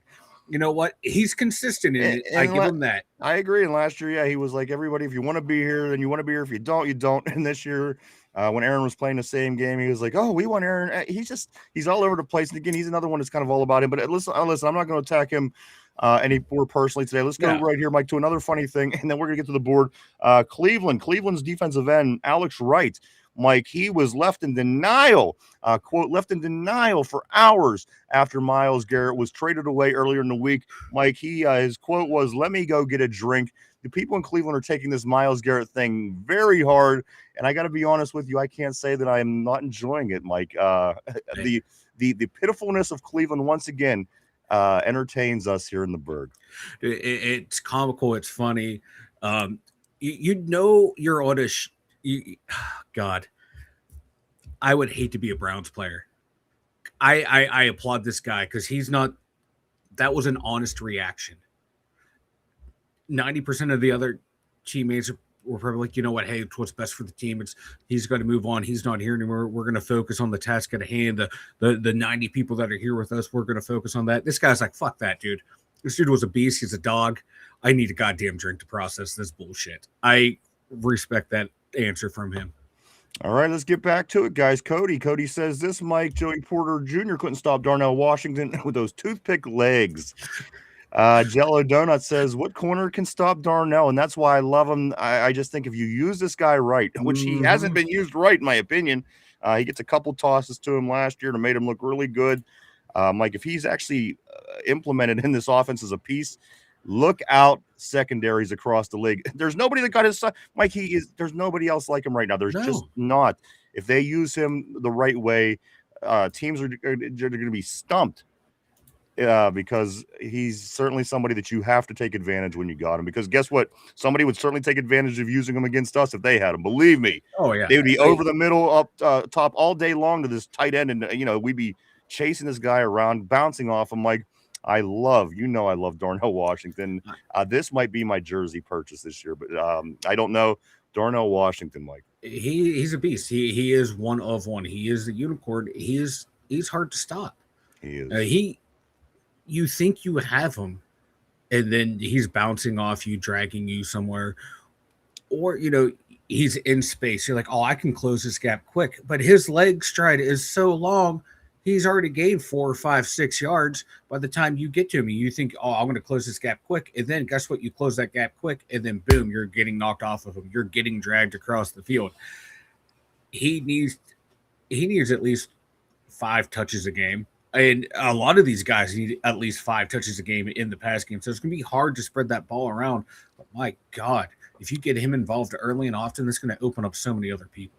I'm just going to do a jump real quick here. Vegas says Mount Washington, LOL, needs to be a red zone monster. I couldn't agree more. If he's not in your red zone offense, shame on you. Grab your pink slip on the way out. Because, again, this is something that would be used against us heavily.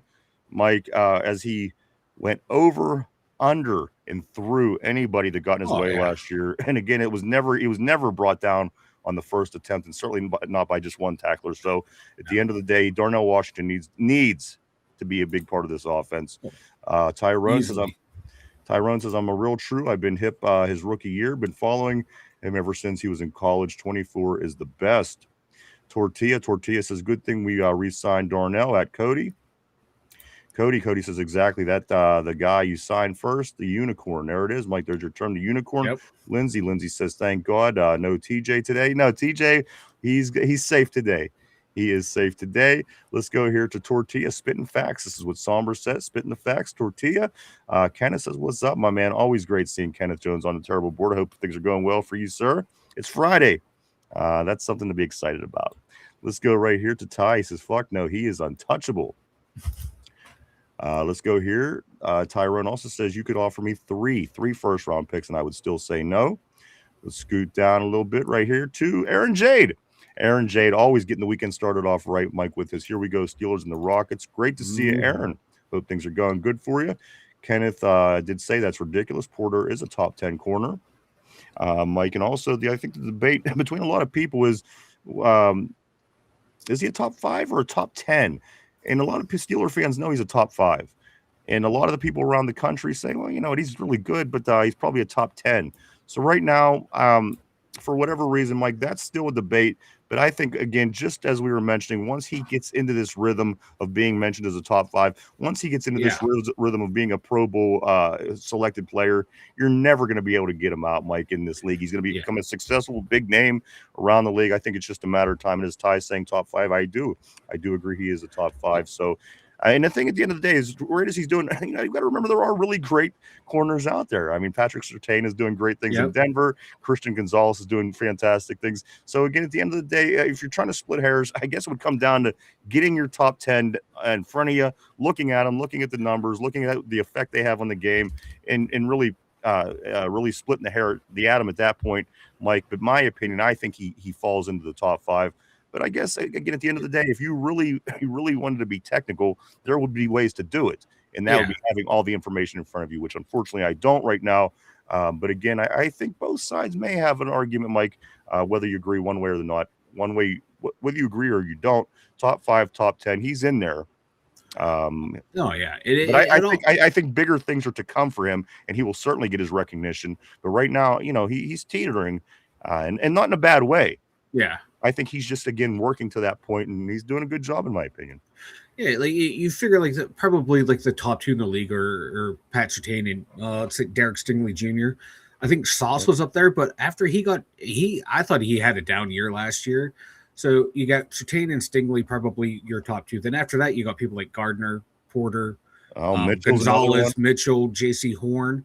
Like those guys in there are all battling for that, the top 5. Sauce get moved last year. He went to the Colts, and his play his play was like up and down last year, even in the year before.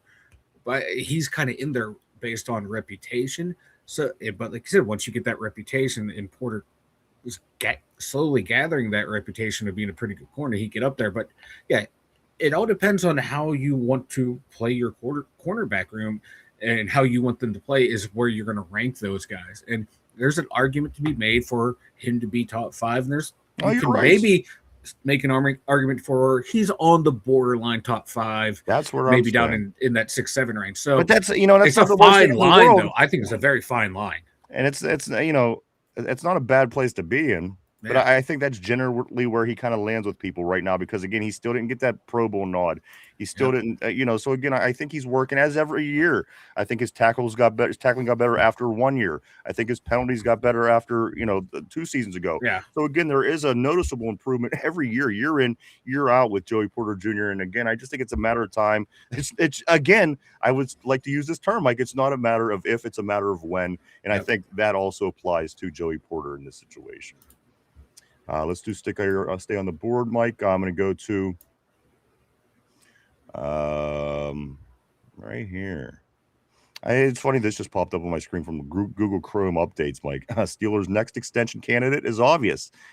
Not Joey Porter, and the picture is of Keanu Benton. So just interesting, the timing on this. Oh, why'd you have to say that? Now Tyrone's going to crash out because he's like, Keanu Benton. Let's go here. Let's go to 1 and 2. You got to pull that trigger, Mark Malone says. Lindsay, 3 first rounds. I'll take that. Cody, I don't know, Lindsay. It's still pretty early. Mike's egg bag, huh? Yeah, I know. I don't want to think about it either, believe me. Yeah, you do. Lindsay says, for what, TJ? Tyrone says, y'all making my blood boil. Kenneth says this. He says, no draft pick is sure until you see them play at the next level. You're right. Jamal, I'm sorry, Vegas. Vegas says this. Vegas blew it last night. You know what? That's all right. I didn't expect them to sweep Carolina, to be honest. They're my pick on the show because Mike took Carolina. But I wouldn't have expected them to sweep Carolina. So I think this is going to be a good series. Game 3 of that is tomorrow night at 8 o'clock. And then also the NBA back at it tonight. Knicks and Spurs game 2. That is an 8:30 start in San Antonio. Let's go to Jamal. Jamal says JPJ needs some ball skills. Still hasn't learned to break on the ball and get a few turnovers. We need turnovers. And again, I think that just falls into the guys going to continue to improve year after year. Mike, and as we've seen so far, again, this is not a concern to me really at all. But I do want to take a minute to do a hop.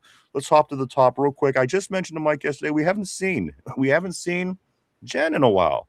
I do want to say welcome back to the show, Jen. Great to see you. Yes, Jen. We're believe me, we're thrilled to see you. I hope things are getting better for you. I know that you've been keeping in touch. And again, unfortunate things have been going on. Yeah. But again, we do hope that everything is better. It's great to see Jen back on the terrible board.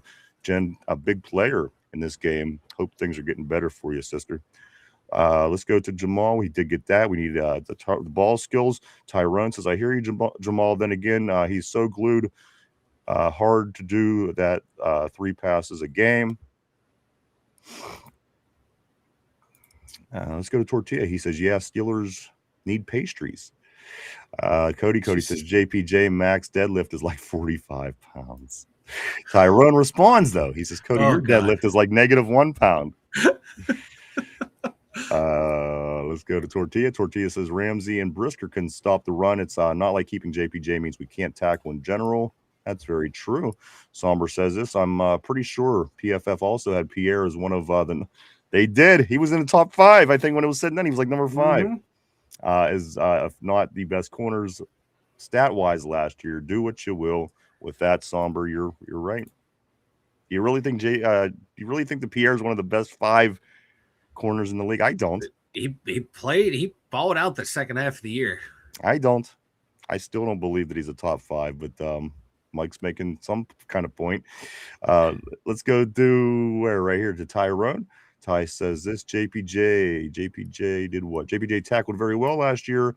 That's Bill's game. Nobody set the edge in Tomlin's scheme was ass. Do better at RB. Let's go to Tyrone. He says Tortilla Somber 100.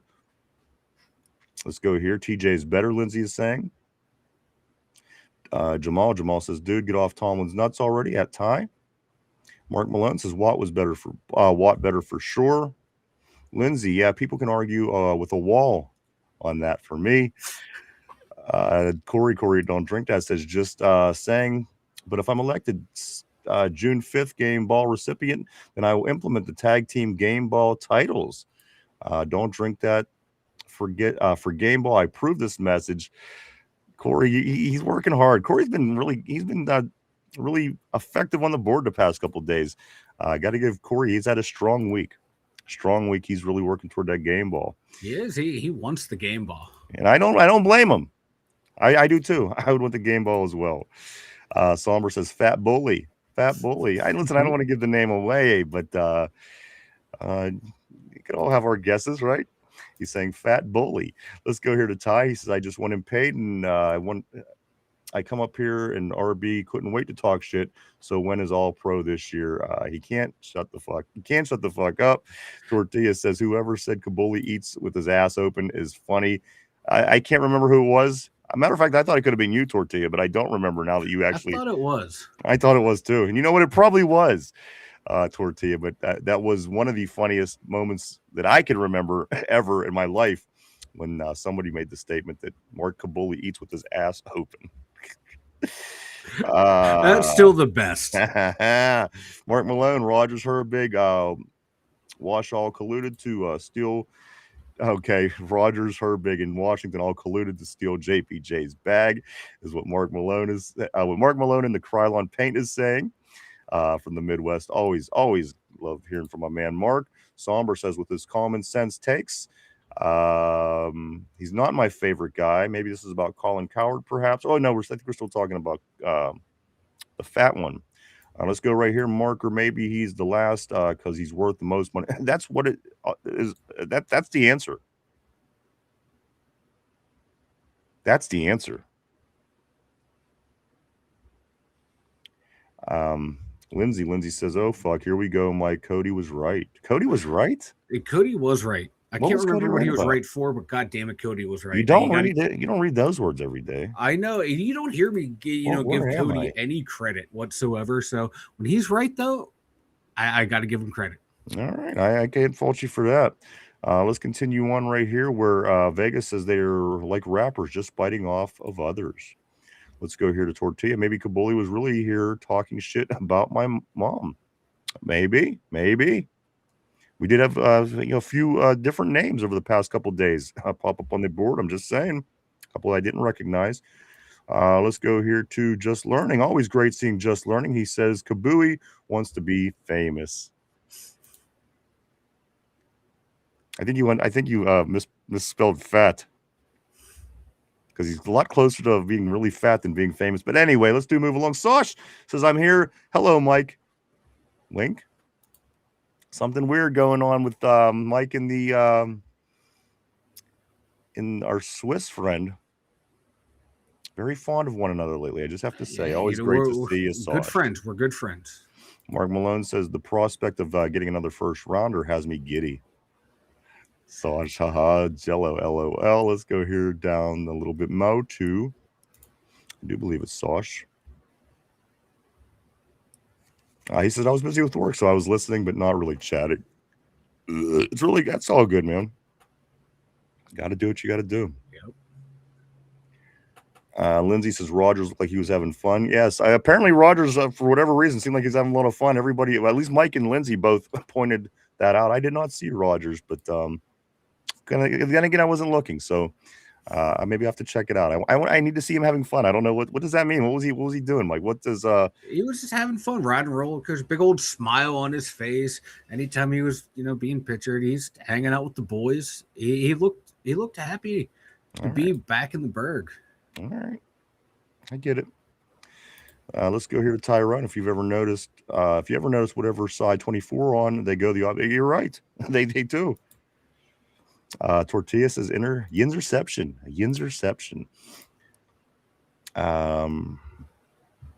Tyrone's second best is mid exactly. Tyrone also says RB and Mark do not know ball when it comes to the corners. Mark Malone says PFF, man, come on. Tortilla says I'd fight for sliced bread. Mark Malone, what happened to watching film? LOL. Tortilla says I would die for garlic bread. He says I would fight for sliced bread, but I would die for garlic bread. And I couldn't say I agree with you. I couldn't say that I disagree with you. I'm sorry. Garlic bread is fucking awesome.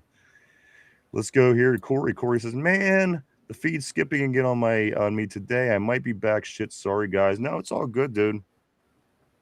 It's all good, Corey. Hope things get better for you, my friend. Let's go here to Vegas. Vegas says, I heard you need ID to buy bread. Tortilla. It's coming. It's a coming. I could almost guarantee it, actually. Let's go here to Tortilla.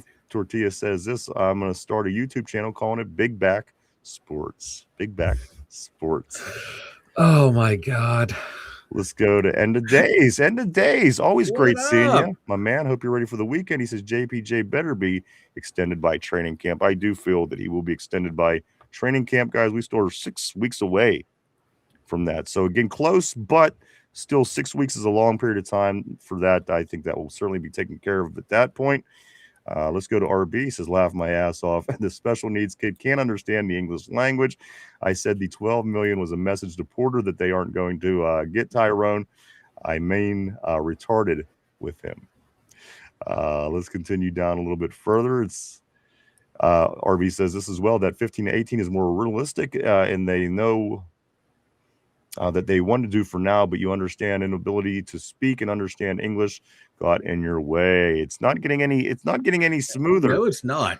Throughout the day today on the show. Let's continue on. Let's see what Vegas says. He says JPJ, 5 years, $150 million with $90 million guarantees. My guess for his new contract. Vegas says Kenny Wood. He said I haven't been there in like 40 years. Wood. Just learning. So this had dinner with the wife last night. Had a little fun in the parking lot, huh? Ooh. Yeah, baby. That's what I'm talking about. There you go. I just gonna say he was listening to Stroking with us here a couple weeks ago, Mike. Now he's having a little fun in the parking lot with the wife. Let's do Scoot on now. That's awesome, bro. Tortilla says this PFF is like porn for football. We all look at it. We all judge each other for looking at it, and it's fake and unhealthy compared to the real thing. You're right. You are right. Let's go to Somber. Somber says this. Somber says, love the pic of Harmon on the roller coaster, looking like a little kid, a big cheesy smile. Glad them boys had fun. I'm gonna have to get in and look at all these pictures. I didn't see all these pictures. Apparently, everybody's seeing. Let's go to Tyrone. Vegas, I think 4-year, 120, $80 million guaranteed.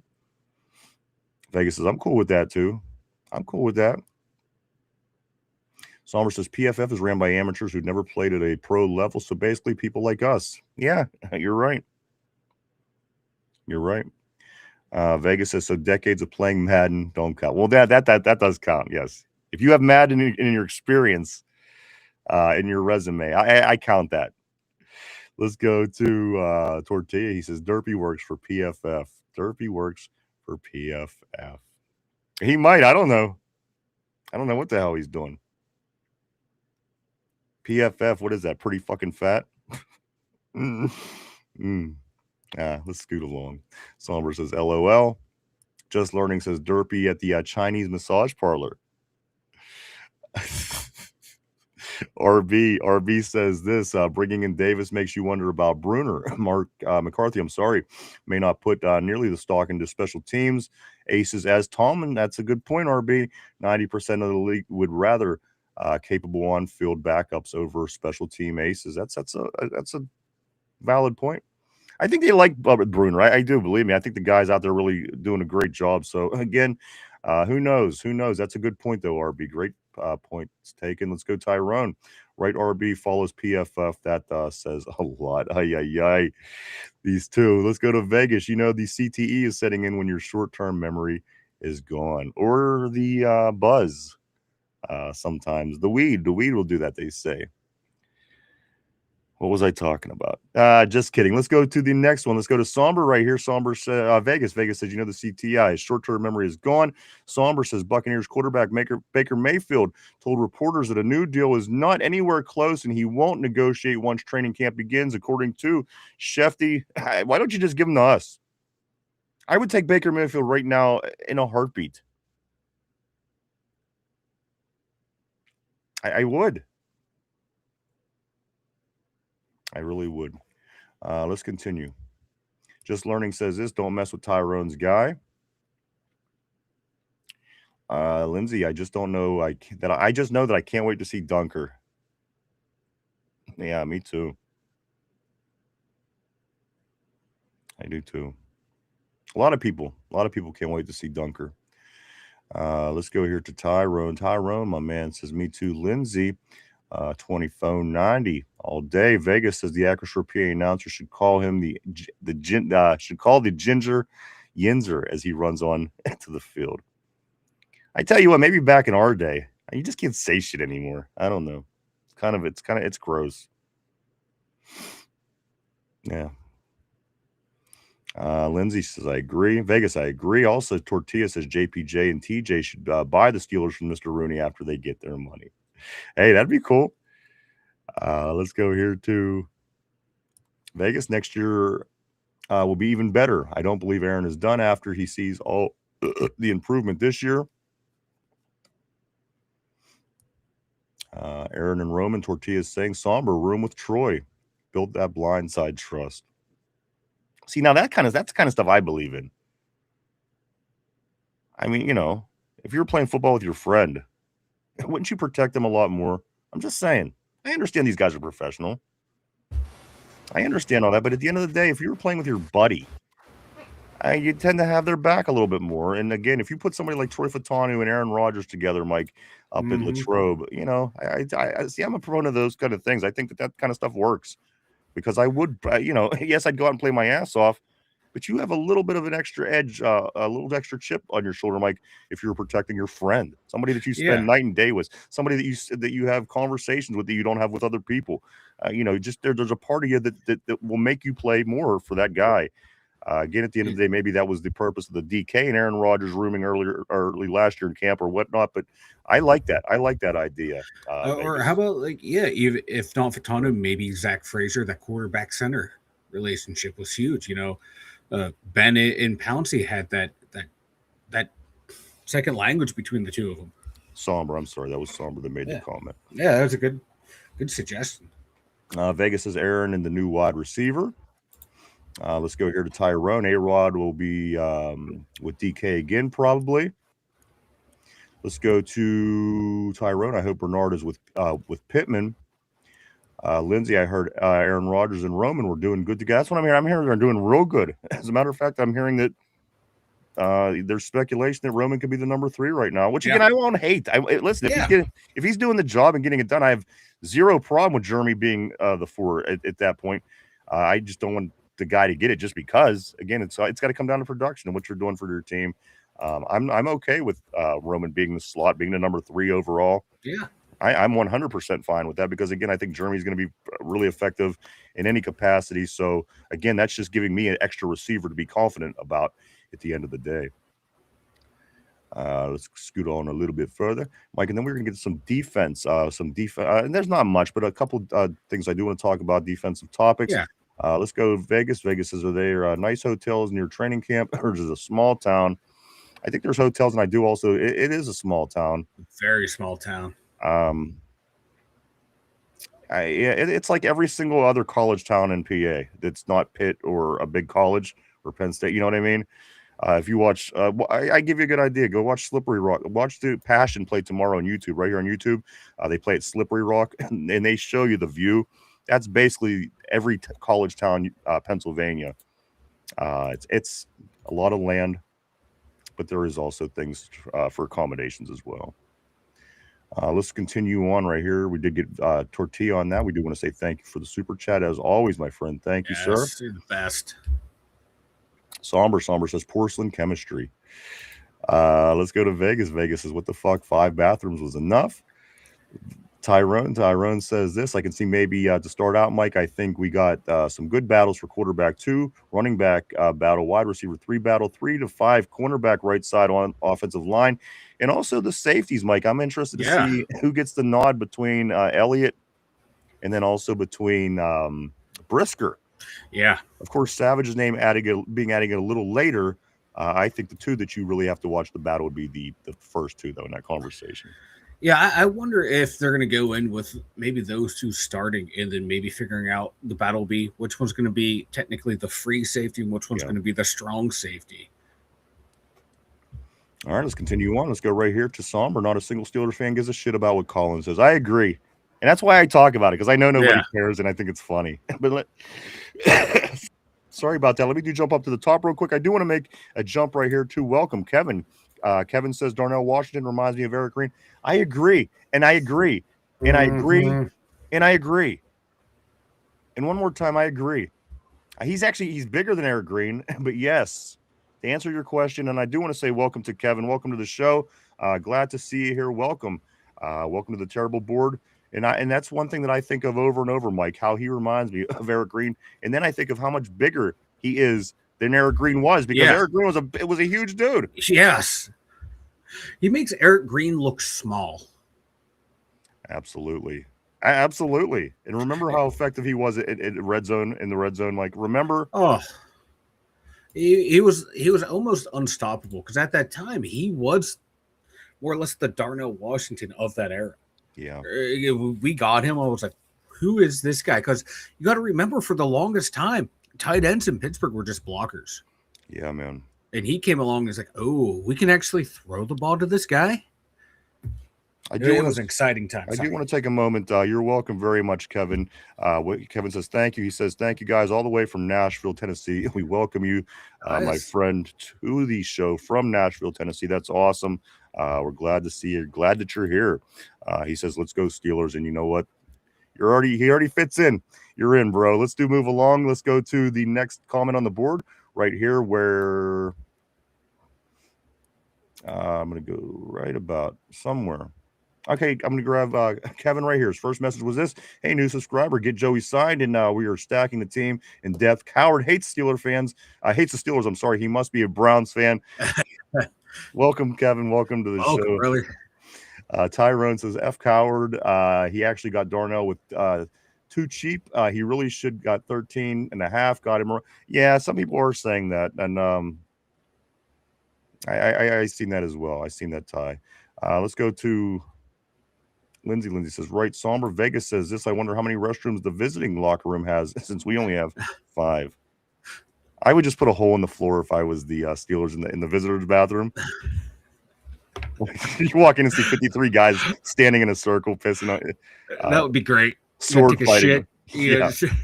I'll got a hole in the ground. Yeah. Figure it out, boys. That would be funny.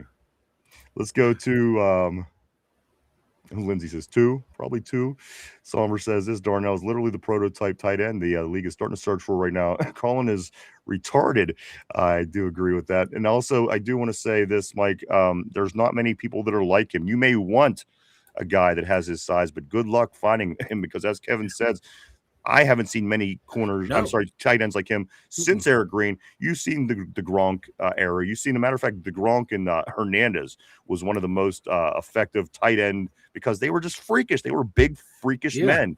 And as our guy is even more freakish, I do believe we could do some serious things, Mike. If he is used right and under a different coaching staff, just because he was used less, I'm pretty optimistic about this because these people have to be licking their lips and licking their chops and salivating coming into this system and seeing the tight end, one of the 2 tight ends that they get to have at their leisure. So again, Mike, I'm feeling really optimistic, and I think rightfully so, about Darnell Washington. Yeah, and the way you describe Darnell Washington, that's the way I describe Sosh. And there you go. And I didn't even talk about his package. So no, you did not. You skate there. We haven't even got to that part of my. We haven't even got to that part yet. Let's go right here to Vegas. Vegas said it in one, and one is for the women. The 2 bathrooms given for the away team. One of them is for the women. I like that. I think that's a shot. I think it is, and if it is a shot, that could be game ball worthy. It could be. Let's go here to Tyrone. Tyrone says this because I looked at the market yesterday. Yeah, he should have gotten at least 12 at least. So Omar quicker. No, we did. We got a good deal with Darnell. Absolutely. We did get a good deal. Tortilla says he's mad because his team can't get him. Also, Lindsay says this. Okay, yes, absolutely. Gotcha. Lindsay says this, Vegas, you need one for the women for some of the pansies on opposing teams. Mike, this is, in fact, what she did mean. It was a shot to the visiting team. Lindsay is getting really close to getting a game ball. I think she is. Mike, can I just give it away? I mean, I was catching a lot of heat because I was giving it away so early recently. But I'm looking at the time. I think this is a fair enough time. Lindsay, you get the game ball for saying that the other guys were pansies on the other teams. I like it. Game ball material. Let's move on. Let's go right here to and we did get Kevin. He says Eric Green. He does remind him of him. Tyrone, glad to see the change. Tortilla, is egos a kind of beer or something? Is egos kind of a beer or something? Let's go right here. Lindsay says Tortilla, fix your autocorrect. Tortilla says that ain't autocorrect. It's an auto error. An auto error. Let's go here to right here where Mark Lindsay. I know my autocorrect hates me. Mark Malone, Hayward and Watt, the goats. Mark Malone says that way they don't fuck around with their extensions. Vegas, what was he doing in Africa? Who's in Africa? Yeah, who's in Africa? Let's go here to Lindsay. She says, what is the goat? I agreed, Mark. Tyrone, not true. LOL. Mark TJ took a long time to sign his second one. 90 is the goat. Vegas said Hines. Dude, a lot of people. That's what I'm saying. Vegas, a lot of people do. It's part of the business. It's part of the it's all business. And if it was easy, I'm sure they would have all these guys wrapped up earlier. But there was a lot that went on this offseason. And at the end of the day, there's been a lot of players that's held out or held in, or I don't think that it's a problem, not at this point anyway. I think that it kind of just is the way that it's going. Yeah. And again, I'm not really concerned at this point. Talk to me in a month. Talk to me in 6 weeks. Talk to me in 2 months. You may see more concern on my face, but at this point, again, it feels to me that it's coming. That's what this whole thing feels to me for JPJ. It feels like we're moving into this area with him because we're getting the other contracts taken care of. Yep. Get some reconstruction done. Again, it to me feels like it's coming closer. That's how I feel the situation. Yeah, I hope so. Get it done, get it locked up before training camp. I don't want to drag out in camp at all. I agree. Vegas says this Mount Washington LOL needs to be a red zone monster. I couldn't agree more. I couldn't agree more. I mean, you literally seen nobody can tackle the guy. How can you not be in love with using a guy like him? I would use him in the most. I'd use him in so many different ways. Your head would spin. What the fuck do we do? How do we get this guy down? I'd have him. You want to find the mismatches, the best possible mismatches you could find, and then get him the ball. Yeah. I mean, by all means, it's not rocket science. Let's go right here. Tortilla says Darnell is like the train in Grand Theft Auto 5. Glad we got Washington extended. I am too. Listen, they're all going to get extended. Everybody we're talking about, everybody of interest, and I'm not too concerned about it. Again, not at this point. Somber said he only had 2 touchdowns, and one was a jump ball that needs to change for sure. 1 jump ball, 1 seam route. Yeah, he's got to be way more involved. Big time. Big time. My man Kevin, hello. Also, Vegas says the offensive coordinator stunk, and you are not wrong. You are not wrong. The offensive coordinator, I did not love. Tyrone says, facts, Somber, give 80 the ball.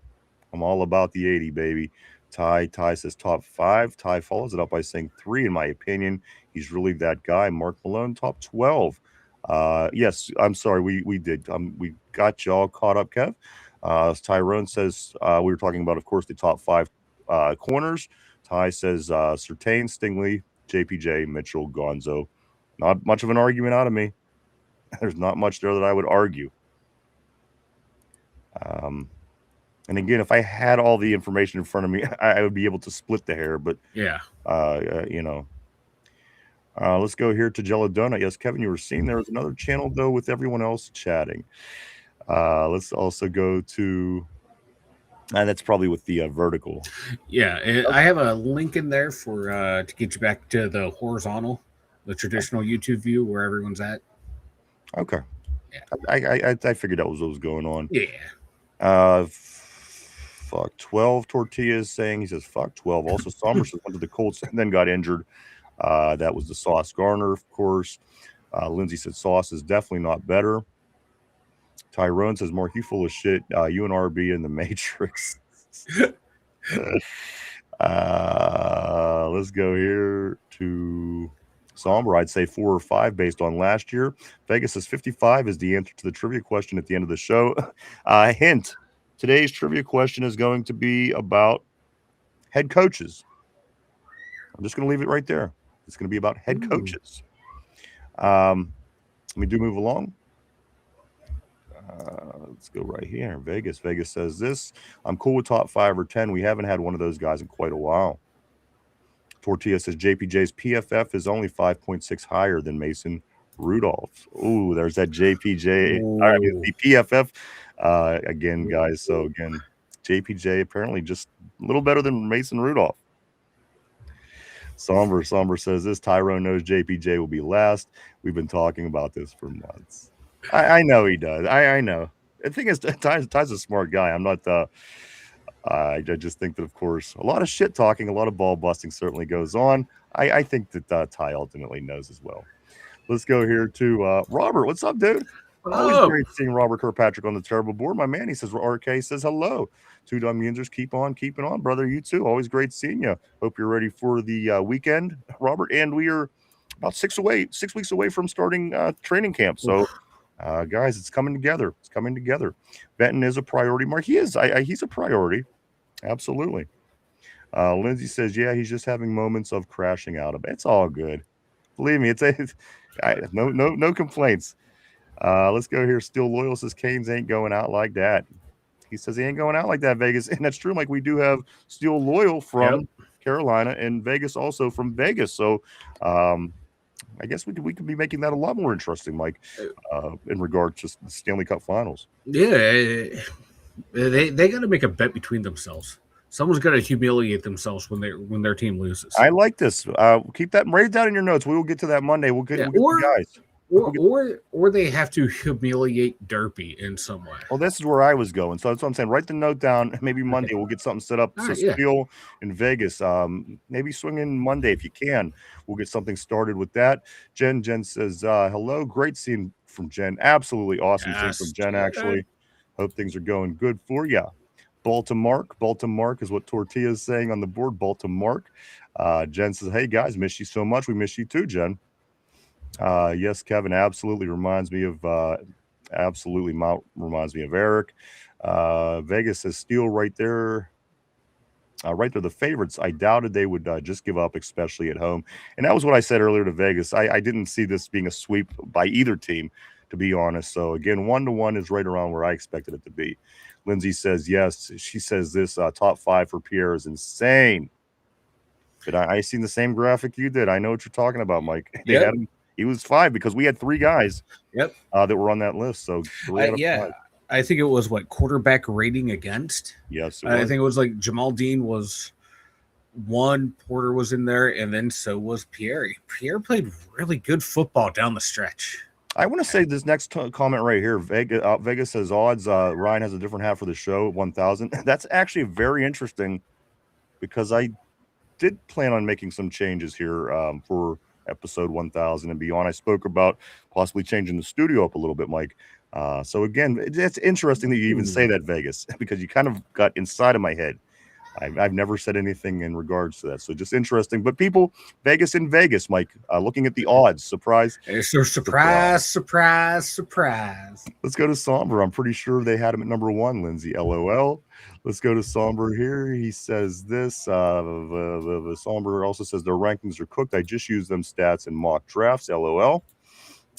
Mike Jen says, I've been listening. Can't wait for your July 5th episode. We thank you. Yes. Big show, guys. Again, 1 month from today, we will be celebrating 5 years, 1,000 episodes, and heading into the 10th season of the show, Mike. And that is certainly highly anticipated. Yes, it is. And I can't wait for it, man. We're gonna have it's gonna be a blast, and it's gonna be cool. Like when everyone's in here and just like, oh my god, I remember when you started coming in, and it's gonna be a fun show, man. It's gonna be a fun show. Hopefully everyone can make it in because you guys do make the show. Absolutely. Let me go right here, Mike. This was the one thing that I was going to say about defense. DeFabio, Mike, he says this. He believes Dalen Everett will push Asante Samuel Jr. As fighting for that first cornerback off the bench. Mike, is Dalen Everett really that good? Or is Asante Samuel just kind of more at this point a name? Because we knew Dad. And again, he had the injury. We wanted him. We couldn't wait to get him. Mike, and now they're talking about possibly Dalen Everett being the guy first coming off the bench. What do you think about that? Dalen Everett's going to have to, if he's as good in shorts and T-shirts at the OTAs and the minicamp as he is once we get the pads on, that's going to be awesome. But to push Asante, because when he came back from that injury, he played well for the Steelers as well. And this cat's, he's a former second-round pick, played some really good football before the neck injury. So it's going to be a tough battle for a rookie to trump him. But if he does, that's only good things for the team, because I thought Samuels played well in those. Well, he played 6-7 games for us down the stretch. And I thought he played well. And if a rookie third-round pick is going to outcompete him, I'm okay with that, because that means that rookie is really fucking good, and there's no way he should have slid to the third round. I agree. So it's going to be an interesting thing, Mike. It's no surprise. There's going to be battles at camp this year, and we get a pretty good idea who they're going to be. We're going to see them on the offensive line. We're going to see them in the secondary. We're going to see them obviously in the mid to bottom end of the wide receiver room. So much, guys. So many different battles going to be going on this summer at St. Vincent College in Latrobe. Let's get back to the board. Tortilla saying I did say it. I'm just giving myself a pat on the back. Tortilla's the GOAT. Ty says this. Also, Vegas, I really hope Weegan is a beast for us on returns and on a couple jet sweeps in short passes, not 57 of them, just a couple. I want 57 jet sweeps, baby. The more, the merrier. Ty says, agreed, Vegas. Let's go right here. Tyrone's the GOAT. Tortilla says, Somber, I want to see Weegan take a screen to the house in the preseason. Let's go here to Vegas. Vegas says, do we have anyone like Randall that was a quarterback that might be able to throw, let's just say, a game-sealing touchdown pass in the Super Bowl? I don't think so. Yeah, nobody kind of falls into that category as that versatile offensive skill player at this point. Nobody really falls into that category. Yeah, there's no one jumping to top of my head right now. Yeah. Mark Malone, dude, knows this is it. Also, Vegas says, Somber, that would be great. Get him the ball and see what he can do. Tortilla, he's excited for millions of reasons. Jen says, I heard why your beard. Hey. I don't know where you heard that from, but let's just move right on. Let's go. Always great hearing from Jen. Glad to see you, Jen. Let's go to Somber. Somber says, yes, throw that man in space and get the man in space and let him do his thing. Mike, is he a possible Porter Jr.? Is he possible Porter Island? I mean, the greats always they always get their own island at the end of the day. Is he going to be JPJ Island? I've seen Porter Island bantied about. I've seen Portal Portal, where people are getting sucked into the portal. That one you kind of have to explain, but once you understand it, okay. I wish he would change his name to Epstein.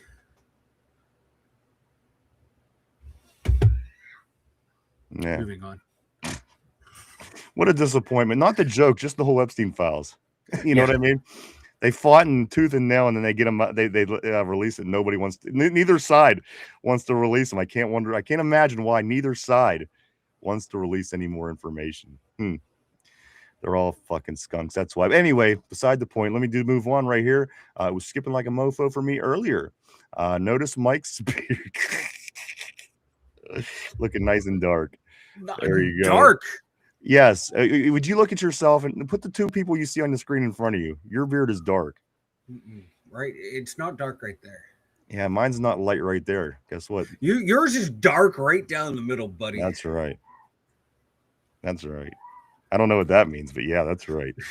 Let's go here to Tyrone. He says, did he just say 15 to 16? Did I just hear you? Did I just hear you're right? Vegas says 2 years in a row. I've been excited watching Iowa highlights of our guy. Year one didn't go so well. Let's hope year two is way better. And we have about 19 Iowa Hawkeyes on our team. I know. It's crazy how many Iowa people we actually have. Let's go down to Vegas again. Vegas follows it up by saying JPJ will be getting closer to 30 than 20 is my guess. I think me personally, I think mid-20s. That's me personally. Let's go to Somber. Somber says this JPJ. Okay, we got that Somber. I'll put the Kennywood picks in. Yeah, put them in, dude. I got to see this. Everyone's talking about how happy everybody looked at Kennywood. It don't surprise me. Like, the vibes are good this year so far with our squad. Where's Mike's dummy? That's a good question. Mike, where is your dummy? My dummy has been kidnapped and accosted and absconded, and it's being held for ransom. No, not my dummy. There he is. No, bring him back. Huh? Are we really doing the hostage negotiations live? Well, I want to look at the screen now. Kind of move to your right so you can get your other right.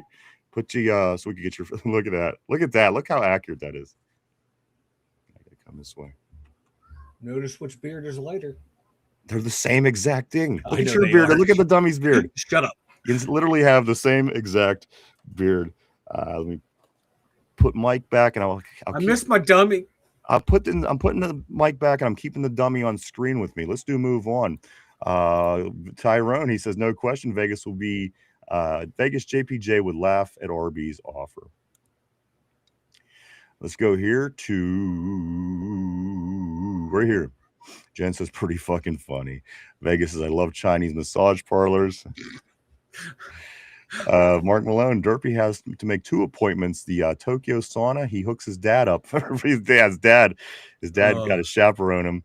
I was thinking about that the other day. Like, when we were talking about, we've never seen his mom. Yeah. He might be, he's probably, I think he's a stem cell baby. I was gonna say, like, maybe he's like one of those where, like, what is it, like when the organism divides and you get the second one, or they grow off of? Maybe Derpy's one of those, or a test tube baby. It could be a test tube baby. Let's go down here to he hooks his dad up for that. Yeah, he has to. Let's go here. Miso Honey, Mark Malone is saying on the board. Lindsay says, I don't think weed does that. Maybe crack. I think it's the short term memory. I think that weed F's with. I think, and I don't recall exactly what was said. Long term is fine. The short term is where it gets confusing. Let me move on. Let's go to Vegas. Vegas says this. That's a good son. That is a good son. Derpy would be. Somber says, I put the Steelers. I put it in the Steelers talk channel. Mark Lamone. Tortilla is saying this. Vegas says when they do the little Karate Kid wax on, wax off move and ask, would you like a massage right here? Oh my God. Hey, what's up, dude? Always great seeing JD, also known as Dude on the board. Afternoon, fellas. Afternoon to you, sir. Hope things are going good for you, bro. Heading into the weekend. Only 6 weeks, about 6 weeks out from camp, if you can believe that. Vegas says Watson and Mr. Kraft know what I'm talking about. They sure do. They sure do. Let's go to Bernard will be the 3. Tyrone is saying. And you know what? At this point, again, like we were saying, Ty, I'm cool because if Roman outperforms him to earn the 3, then that's good. Yeah. You know what I mean? You kind of want that in a sense because if Bernard is outplaying him and Roman is 4 or beyond, I'm not really feeling great about the depth. But if Roman can prove that he's a 3, he could play that slot, and then your rookie becomes your 4, you're feeling a little bit better about the depth of the overall wide receiver room, in my opinion, just because you're getting that production from a Roman Wilson where you didn't have that in the past. So if you add that as a weapon, Mike, on top of the weapons you did add, that's just only making our team better at the end of the day. So this is kind of why I'm leaning toward Roman in that sense. I have no problem with Bernard winning the job, but it tells me that we're going to be a little bit better in a better position overall if Roman does, in fact, win it and is not shoved back in the corner like game. So I hope they both get a lot of playing time because that means they're both exceeding expectations of where they need to be. That and it will signify that Roman Wilson finally figured it out, or we got an offensive coordinator who knows how to fucking use them. Somber says great camp battle in the slot. If both guys, here you go. You're right. If both guys turn out, great. That's a great problem to have, especially after what we've been watching on the field over the last 5 years or so. That's what I'm saying. That was exactly my point. Somber, I couldn't agree with you more, my friend. All the way from Los Angeles, California.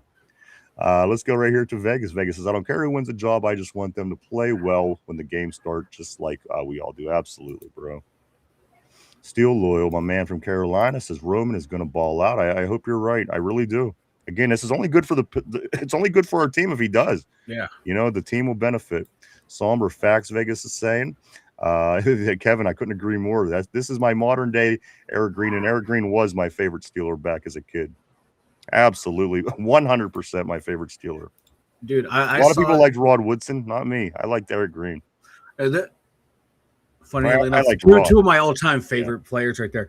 I once saw Eric Green break the basketball backboard at my high school gym, and he also played at mine, Mike. And it shook. He dunked 3 times. I was a senior, maybe a junior. They had the Steelers. They do the basketball. They come to schools and play the teachers and personnel and all this kind of stuff. And Eric Green dunked 3 times. It had to be younger than my senior year, but whenever it was, the whole entire backboard, like it was one of the ones that hang from the gym ceiling. Fucking rock, man. It was crazy. It was insane. He dunked that. It was like the first play of the game, too. And those basketball hoops didn't know how to react because everybody in my school was white and like under 6 foot tall. So to see that backboard shake was, right? I don't know if it was more a surprise for us or the backboard itself, but he certainly had it moving. Let's go down to right here where Lindsay says, Steele, what is your profile picture of? Unfortunately for me, I can never tell. They're so small on my screen. Yeah. I can't see anything.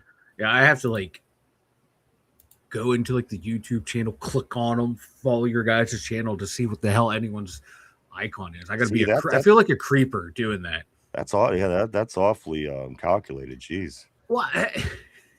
It's what I have to do. All right. You know, I want to see what Tortilla's, bug-eyed looks like. Let's go right here to Ty. He says, Loyal's profile pitch is goated, baby. Somber says, agree, Vegas. Let's go here to Steel Loyal, JPJ and his son. That's a good picture. I like it.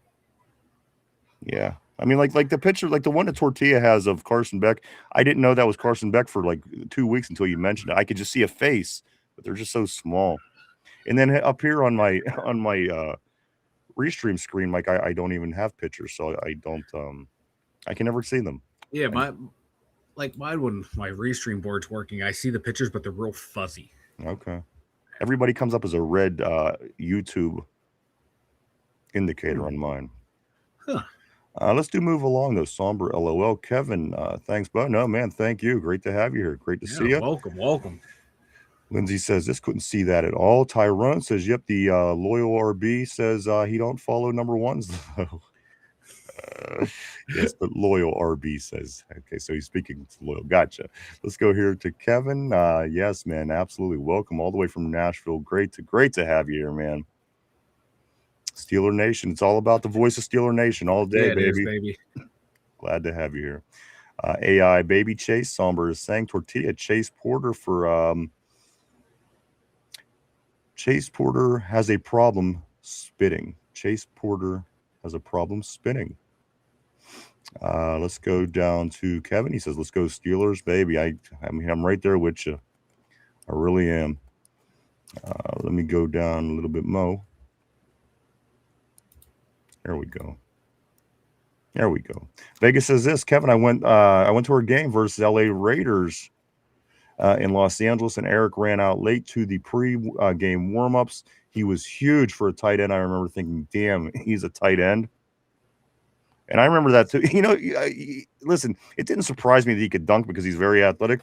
But you know who really surprised me that was throwing it down the last time I went to one of those Steeler basketball games? Cam Hayward. He dunked multiple times, if you can believe that or not. You know, I mean, yes, he's huge, but he dunked. He threw it down 2 times, and that was a surprise to me.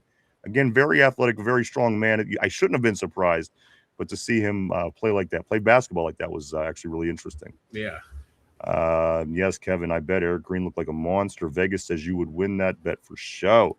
Somber says this. I just saw your train comment. Tortilla laughed my ass off. Corey says, I'm back, guys. I don't know what the fuck happened. Well, welcome back, dude. Glad you got that taken care of.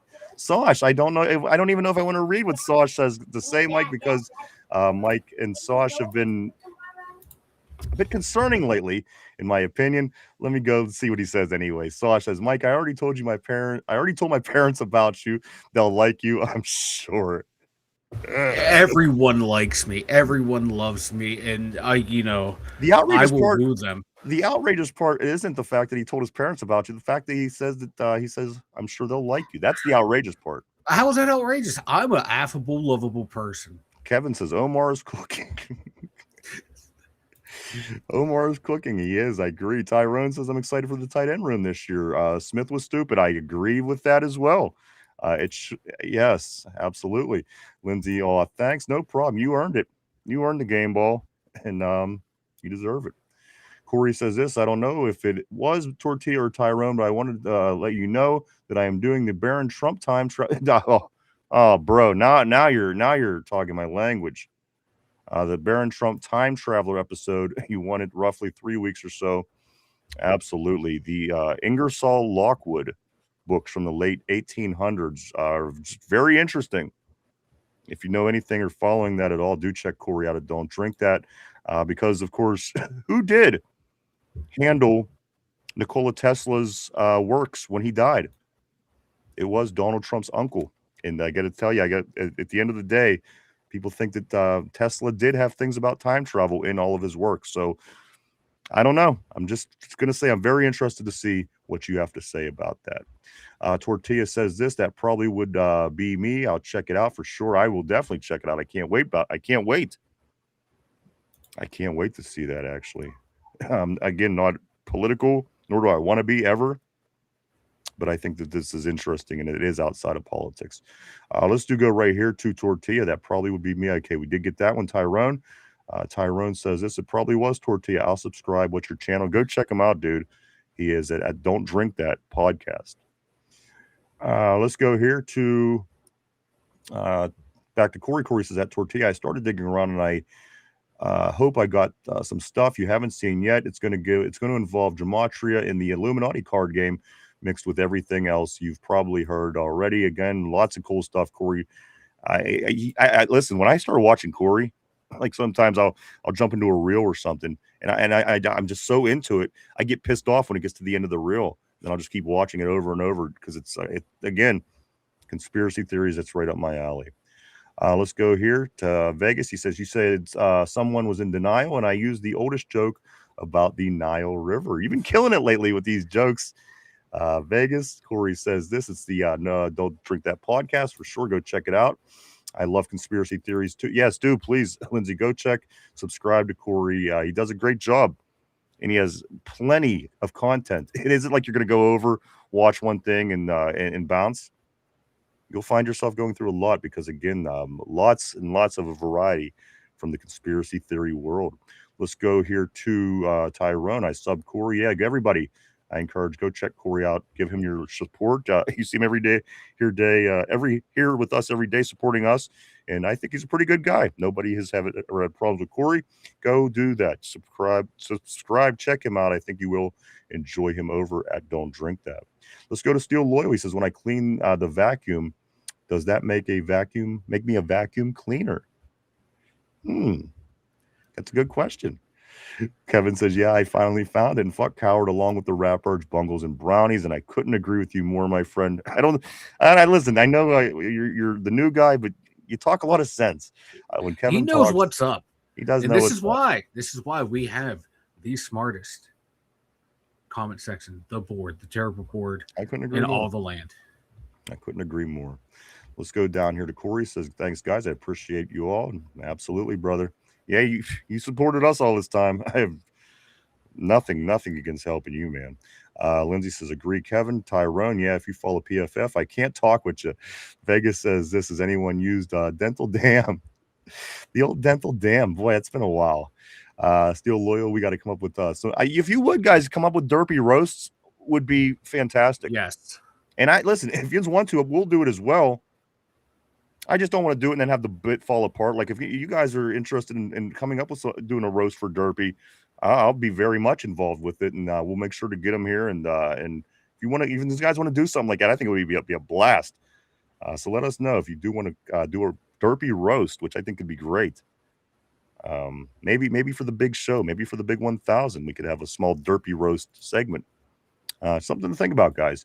Mark Malone says, look at Mike's beard at Vegas. His beard is majestic. Tortilla says, the best part is Derpy wouldn't even show up for his own roast. I agree, Lindsay. I'm going to do a top hop here real quick. Lindsay says, please do a roast. That would be hilarious. I couldn't agree more. Let's do it, guys. Let the wheels spin a little bit through the weekend. We'll talk more about it on Monday and start putting together a plan. Mike is the GOAT. There you go, Tyrone. There you go, Mike. Mike is the GOAT. Thank you, Tyrone. They'll say anything on this damn internet, won't they?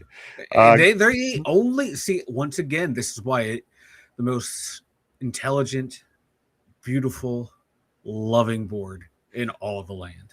Vegas says, still, we have to make sure King Derpy has some good material too.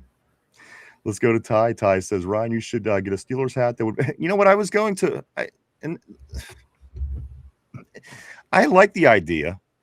And as a matter of fact, I was going to go with one of the upside down pirate hats. I really like that, where the P is upside down. You may have seen it maybe in Wiz Khalifa videos, something along those lines. I always liked that look, and I always thought about getting it, but I just always kind of kept it plain. But maybe I will. Maybe I'll go with the Steeler hat. Maybe I will. I always like the plain black hat. That's just kind of been my thing since we've been doing it. Let's go right here. But Ty, I will certainly consider. Kevin says, Lindsay, you know it. Tyrone says, I need another one as well. And the thing is, down in my collection, I probably got about 40 Steeler hats. I'd have to dig them out and probably throw them in the wash. Let's go, guys. Right there. Kevin says, Tyrone says, you guys came a long way. One of my top 3 pods, no doubt. Love you guys. We love you too, Ty. Thank you, brother. We appreciate you, man, for sure. We appreciate that. Vegas is at Mark Malone. Laughed my ass off. What the fuck happened to it? Did the sick eating cooch bleach his face?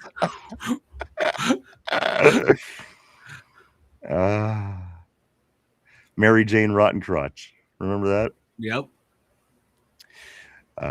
Let's go right here.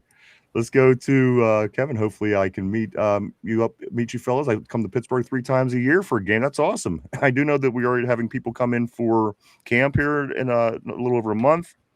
Also for games. We had guys come to town for the draft. So that sounds like an awesome time, man. Kevin, keep us posted. Absolutely. We're here 5 days a week, every day, Monday through Friday. Tyrone says, I told people in other chats I love the Everett pick. I've seen great potential with him. I could see him jump Eccles, maybe agree, Mike, depends on pads. And again, at the end of the day, that's another name that we forget about quite often is Brandon Eccles, Mike. He made some big plays last year. Yeah, he did. Johnny on the spot and on some of those games. This is a tough secondary group, like a very good secondary group. And there's going to be some tough decisions to be made as to who's going to be in and who's not. Vegas asks, ladies, have you ever suggested a man use one? He's, of course, talking about the dental dams again, I'm pretty sure. Let me scoot down just a hair to see. Lindsay says, I told everyone Dunker is the best. So, hey. Corey, don't drink that. Says, I still remember first episode I started watching you. It was in 2024 offseason, right before Russell Wilson got injured on the sled. Yeah, boy, I remember that. It was the Monday episode before he injured himself. Wow. That's awesome, Corey. We appreciate you, dude. You know that. Tortilla says, I told everyone KJ was the best, so I'm still on timeout. Let's go here to Vegas. I like Dunker's attitude. He knows he isn't athletic enough to play it already. Being honest with you is important. Absolutely. Being honest with yourself surely is important. Kevin says, Porter. Yeah, there it is. Portal. The Portal. Ty is saying the Porter Island. Steel Loyal saying the Porterhouse in the Dean's List. The Porterhouse in the Dean's List. And then Lindsay, she, of course, is saying Dunker Island. Hey, what the hell? Give Dunker his own island too. We'll take it. Corey says Epstein fouls was a distraction to the Minneapolis shit. The war in Iran was a distraction from the fouls, and now the UFO fouls are a distraction from the war. There's a lot of things going on in this world. I can tell you that. Certainly different from it's a different time. It's a very different time we live in than any time I've ever lived in my life. Let's go down here to Vegas. All those nasty dudes running around, and only one lady was arrested besides Epstein. In my opinion, there's not nearly enough people arrested. Again, everywhere. The fact that neither side is really pressing the argument anymore, I think, speaks volumes. JPJ won't accept nothing less than 28. Lindsay said he'll accept 25 and a half, or 27 and a half. I'm sorry, 27 and a half. This is where I'm thinking, right around that 27, 28. That's my opinion. Shut up, Mark. Tyrone says. Robert, getting a lot of attention for this, Mike. I didn't read it yet, so let me see what he says. I did just see a lot of responses. Robert says, football is getting closer every day, and I'm almost down enough weight to enjoy some summer beer drinking. I'm down 51 pounds in 116 days without weight loss drugs, low carbs for the win. Good for you, bro. That's awesome, man. I hope you get to enjoy them beers too. Good for you. Let's go down here to Ty. Congrats, Rob. Keep it up, bro, for sure. Lindsay, congrats, Robert. Also, Vegas, great job. Way to go, everybody. Excited for you, bro. Keep it up, man. That's awesome to hear. Robert says no beer, bread, chips, crackers, rice, pasta, fruit juice, fried foods, etc. I will enjoy a few beers once I can get past 125 days, which is less than 10 days away. Damn. That's cool, dude. Tyrone, JPJ holding Chase on his shoulders, laugh my ass off. Let's go right here. Let's go to Vegas. He says your high school had a layup contest, bunch of little honkies. I can say that because I'm white. It was. You know what? I remember just sitting there sometimes in my school looking around because it was a small school. I think the smallest school in one of the smaller public high schools in Western Pennsylvania. And I remember just sitting around thinking, God, is everywhere like this?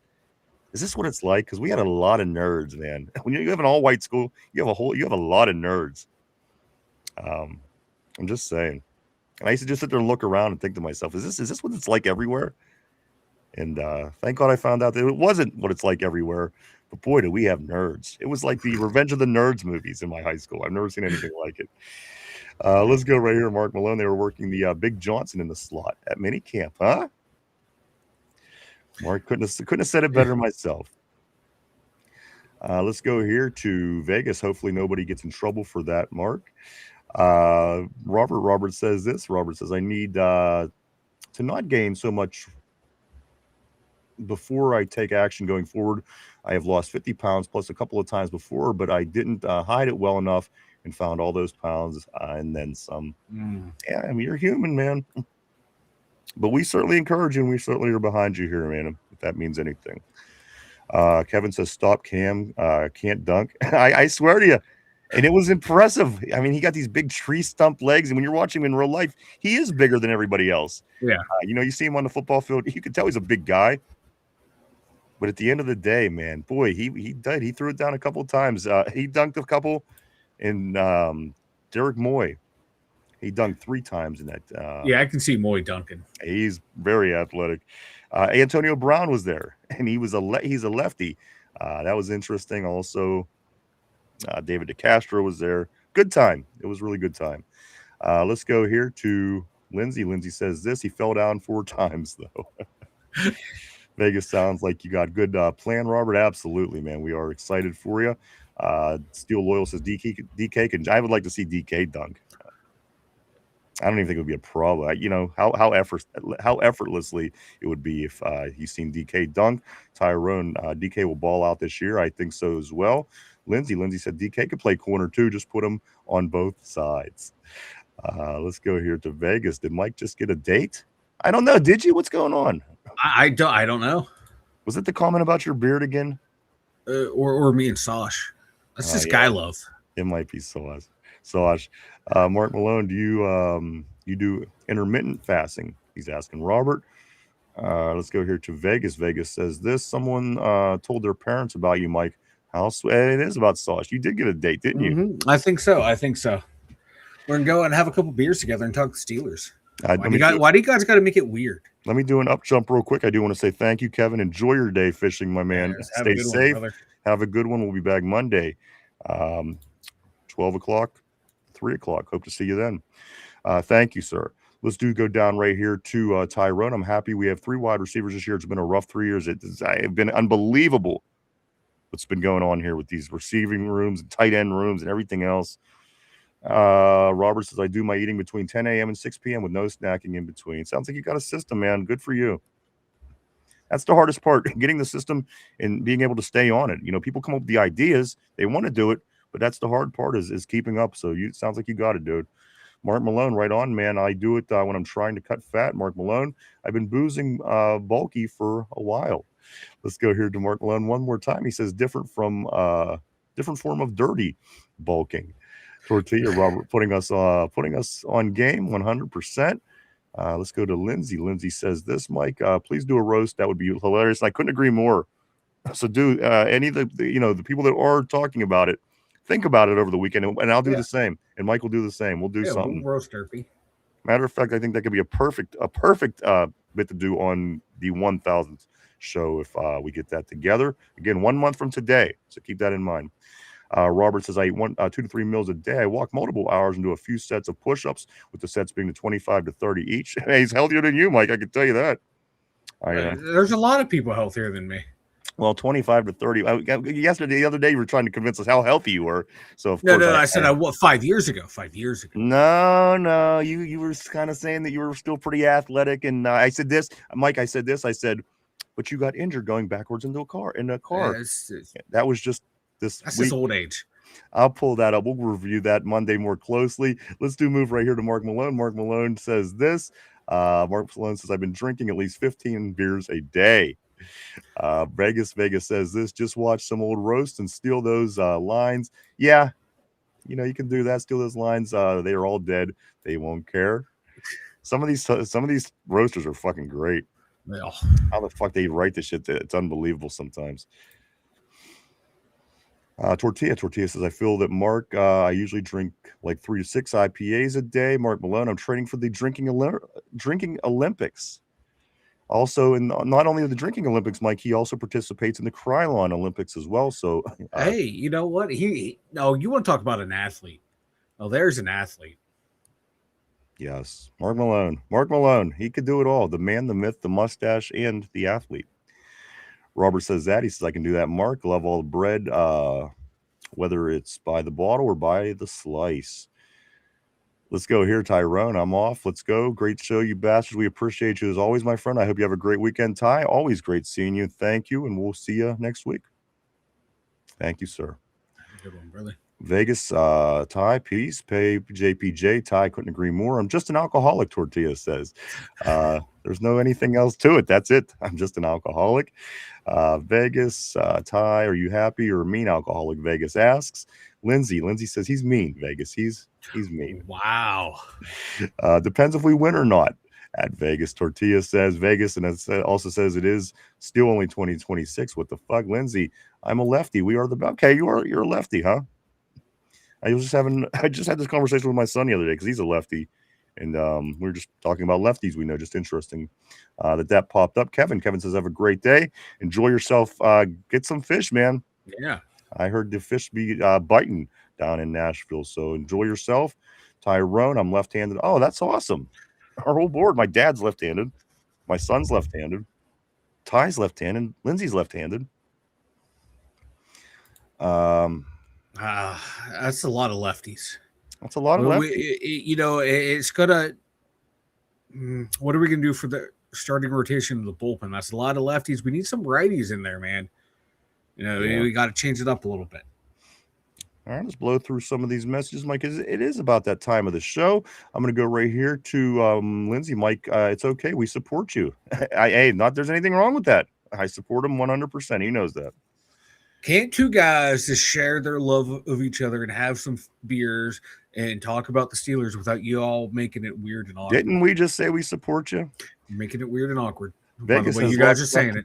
Oh, that's good. I'm in to make it weird and awkward. Lindsay's into it to say that she supports it. So either way, Mike Vegas says lots of left-handed guys treat their right hand like lava in basketball. It's hilarious.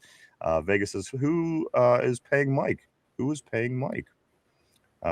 Maybe Sauce. Who knows? I don't know what the hell's going on between these two. What you guys are getting paid? LeBron is left-handed.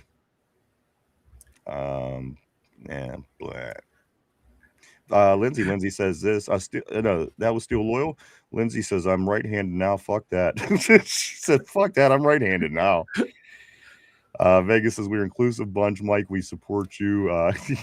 Support you all in the LGBTQETCXMWP. By now, I'm sure it is, Mike. We all support your clan. It's just two dudes talking ball. Winking at one another. But hey, where's the LeBron hate? While the Brawny hate is real, Vegas says this, Ty, it's crazy. Some of them hated him as a teenager and now in his 40s. I just hate the way that he flops all over the place. But again, that's a conversation for a whole other day. Tortilla says size. LeBron has bald spots in his game now. Jamie, what's up? Always great seeing Jamie Carlo on the show, on the board, in the terrible board. Every day, my friend Jamie. Yo, he says, always great seeing you. Hope you're ready for the weekend. We are getting ready. We have OTAs next week. We will wrap that up. And then next month, guys, we will be in camp. If you can believe, next month, Mike, already is June 5th. So again, at the end of the day, I kept saying, can't wait to get to June. Can't wait to get to June. Mike, we come back. It's going to be June 8th. Yeah. So it's going to be here before we know it, guys. LGBT community. I like that, Tortilla. I like that. Like the LGBT. Thunder, he's telling me in my ear that Thunder loves everyone. Vegas says, is that how it starts, Mike? Is that how it starts? I guess so, man.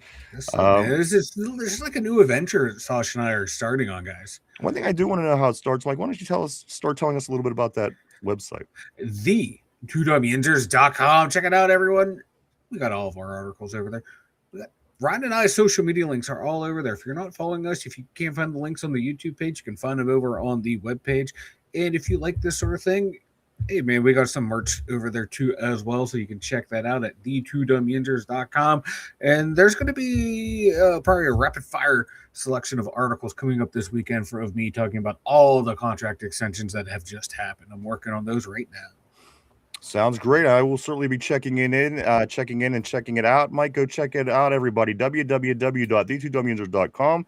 That's www.the2dumyinzers.com. Lots of cool stuff over there. Mike's done a lot of work. Very proud of him and excited about it all. Go check it out, everybody. Vegas says Ryan is going to get a new hat and a spray tan. The spray tan, possibly. We will see. There's going to be change. There will be changes. I'm going to put that out there. Show 1000 will definitely have some changes. Ryan is jealous I'm jealous of everybody. Why am I jealous this time? I don't know. Tortilla says I'm jealous. Let's get into the trivia question. I'm jealous of everybody that isn't me. I don't remember where I heard that once in life, but you know what? It's never hit home more. Thing has never hit home more than that. Guys, time to get into the question of the day. Mike, I had said that it's about head coaches. The question of the day. Put on your thinking cap. Mike, everybody else put your thinking cap on as well. This is the question of the day. It's not going to be simple in a sense. It has a few parts to it. You have to know multiple things to know the answer to this, guys. So here we go. Question of the day. It is about head coaches. Here we go. Mike, Coach Mike McCarthy is currently he's part of a 5. Okay, let me start over. Coach McCarthy is part of 5 coaches. There's only 5 of them to lead one team to 8 straight NFL playoff appearances. So in other words, there's only been 5 coaches that's led one team to 8 straight playoff appearances. So what I need, Mike, Mike McCarthy's one of them. I need to know the other 4. So if you want to take some stabs on the board, you want to throw some guesses up on the board as well, do that. I'm looking for the 4 other coaches that goes along with Mike McCarthy. There's 5 of them that has led one team to 8 straight playoff appearances, guys. Lindsay is saying Mike Tomlin. Again, the question is, Mike, there's 5 of them total. We know Mike McCarthy's one. There's only 4 other coaches that has led one team to 8 straight playoff appearances. We need to name them, guys. Throw it up on the board if you have a guess, or maybe you might know. But I will say this in the meantime, we are live. We're live 5 days a week right here, Monday through Friday, 12:30 p.m. to 3 o'clock p.m. Right now is the schedule that we are going by. This is every day right here on the Tube. On Tube. Mike, the question of the day is this. There's 4 other coaches beside Coach Mack that has this, and it is these coaches have led one team to 8 straight playoff appearances. They're the only 5. Believe it or not, Mike McCarthy's one of them. Do you want to start taking some stabs? Lindsay on the board. Lindsay says Tomlin. Mike, what's your thought process here? It's going to be, longevity, success, and all that. I'm going to go start with Bill Belichick. Bill Belichick. Okay. That's all right. I'm going to put that down as one of your answers. Go ahead. Belichick. Chuck Noll. McCarthy, Belichick, Chuck Noll. Okay, there's 2 guesses. Shola, another good guess, Mike. All right. Tom Landry. All right, I'm gonna get you there. All right. And I think that's 5. That's okay. So that's your guesses. Okay. Bill Belichick, Chuck Noll, Don Shula, Tom Landry, and then Mike McCarthy. Yeah. Let me look on the board here. I'm seeing some different answers as well. Vegas is saying this. He's saying Noll, Landry, Walsh, Belichick, Tortilla, Bill, Andy, Mike T, Rashawn Meatballs, Rashawn Metaballs. Lindsay says Reed. That's not a bad one either. Vegas, Noll, Landry, Tyrone. Mike McCarthy, Bill, Andy Reid, Tomlin, Chuck Noll. Steel Loyal, Bill Belichick, Chuck Noll, Andy Reid, Tom Landry. Got that from Vanilla Thunder. Bud Grant Roberts saying, guys, we'll take just another moment. Throw up your guesses. If you think you might know it, even if you don't think you know it, throw them up anyway. It's all good in the hood. Nobody's going to judge. Guys, again, I'm looking for the 5 head coaches in the NFL history.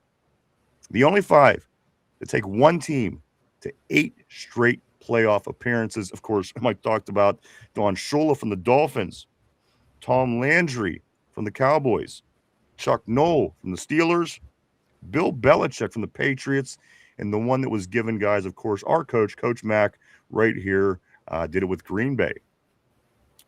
Vegas says Belichick might have missed the list due to the year Tom blown his knees, what he's saying. Oh, shit.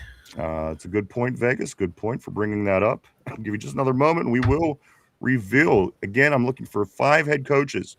These are the only 5 that led one team to 8 straight playoff victories. Mike again shows Shula, Belichick, Noll, Landry, and then Mike McCarthy, guys. Here we go. Here is the question, and here is the answer. Mike, 5. There's only been 5 head coaches that took one team to 8 straight playoff appearances. You said Belichick. You said Landry. You said Shola. You said no, and Mike McCarthy was the given one, Mike. You got 4 out of 5 correct.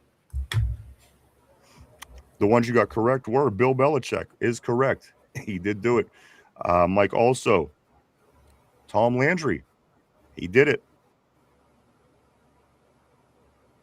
Andy Reid did it.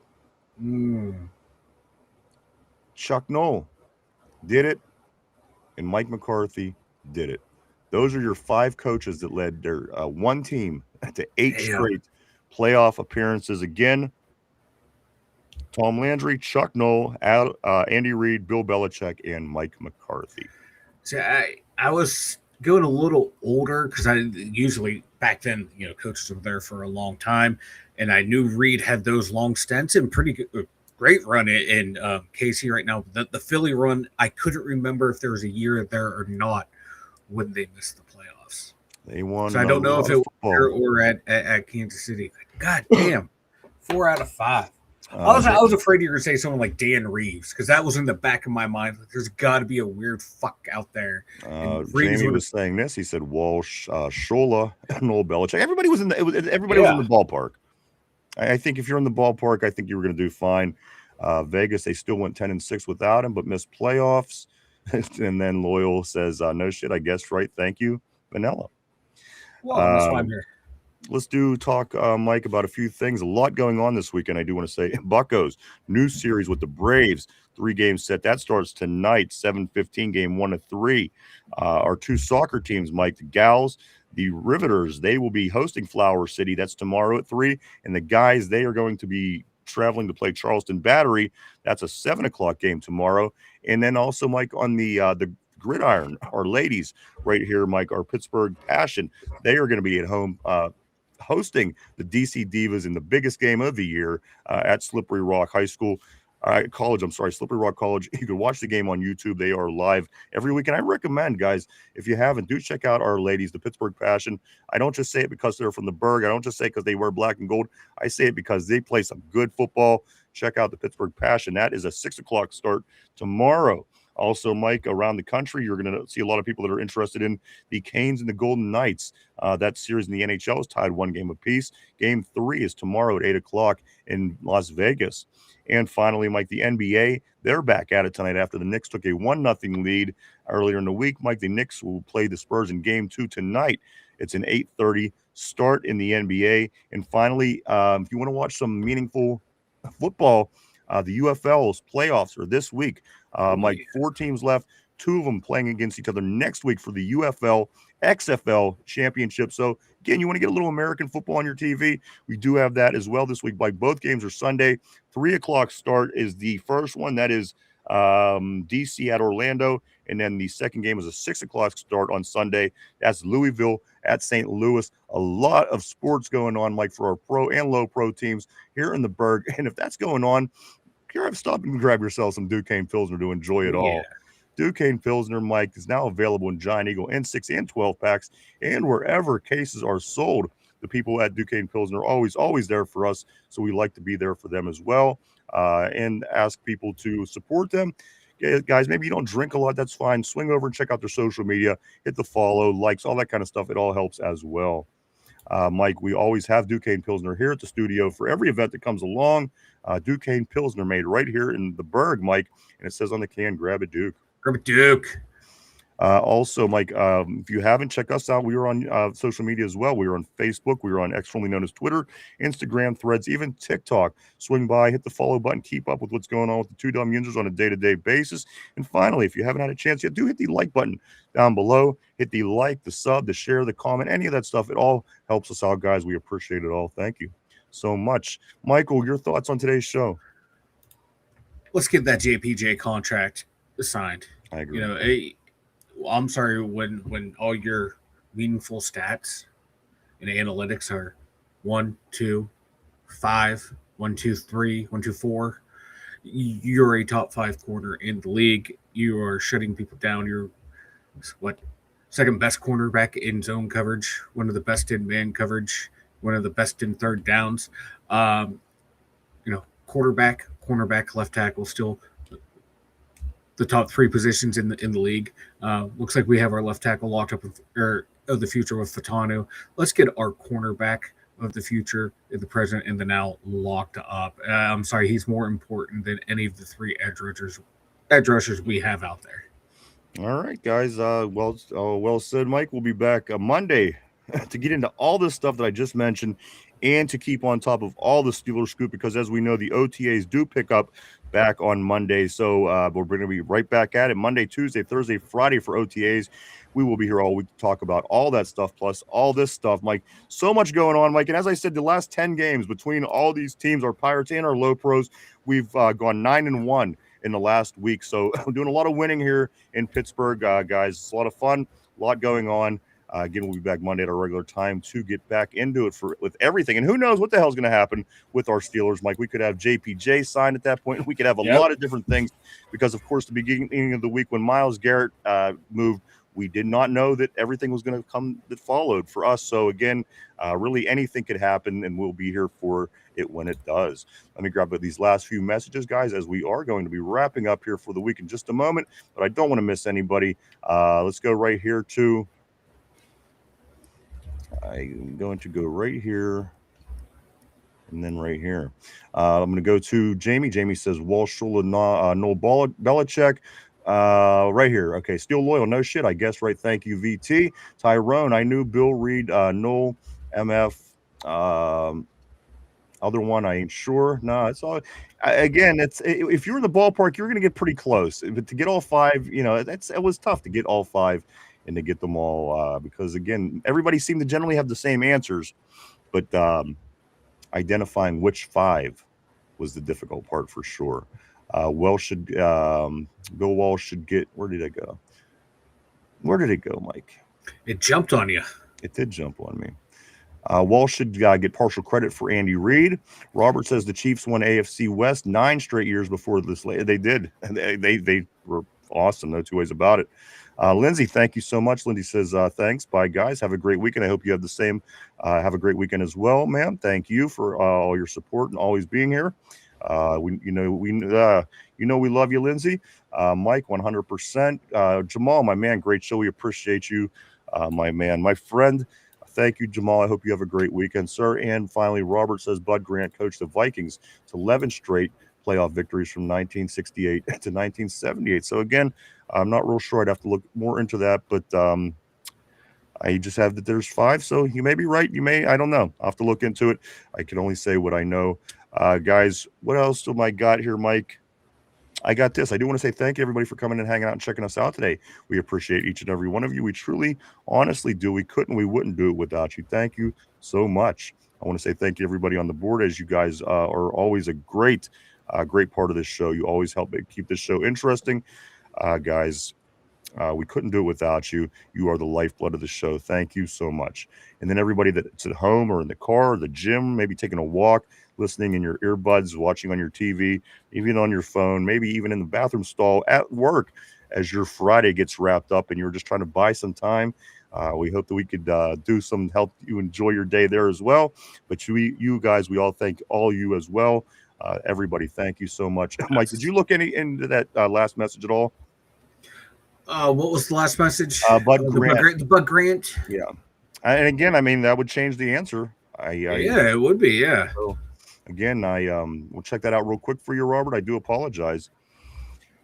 Let's go here. Tortilla says, I'm in the studio. Tortilla is in the studio. Appreciate you as well, Jamie, my man. Thank you so much. You too, sir. Let's go right here. Mike's going to just grab this, and then we are going to wrap it up. Bud Grant coached the Vikings 11 straight playoff appearances from 68 through 78. And there you go. All right. Yeah. So if you said Bud Grant, which you did, then you know what? You could be right as well. And if you were, congratulations. I apologize for not having that. Yeah, and that is in the Super Bowl era. It sure is, guys. So there you go. If you said Bud Grant, you could have got 5 right, and we will certainly give you credit for that. I think this is everything, guys. Again, I want everybody to make sure everybody has a great weekend, stays safe. kids are finally off for the summer, Mike. So we'll see you if you have even less hair when you come back on Monday. Again, some may say that's impossible, but I believe that you could still have less hair, Mike. And we will see after the first full weekend with your kids, knowing that they're not going to go back to school after the weekend. I'm still. Why you got to bust up my hair? Again, thank you so much, everybody. We'll see you back on Monday again at our regular time to get into it all over again. A lot of stuff going on right now with our teams in the Berg. Guys, it's going to be a blast no matter what the hell goes down. And again, let's get JPJ signed. I know this is where most of Steeler Nation is right now. Again, Mike, I think that it's not as a matter of if, it's a matter of when, as I've been saying for days, and I'm going to continue to say it, even though if other people are saying it now as well, I don't care. But we'll be back. Get into that and so much more as the Steelers do continue OTAs. Appearances not winning a playoff game every year. And we will get into the OTAs on Monday. Again, Monday, Tuesday, Thursday, Friday. That's going down next week to wrap up the OTAs for the season. So I think that's it, guys. I want to say thank you one more time for everybody for coming and hanging out. We hope everybody has a great, safe weekend. Stay out of trouble. We want to see everybody back next week. Alive and well. Tortilla says, Sauce, want to bust on your hair?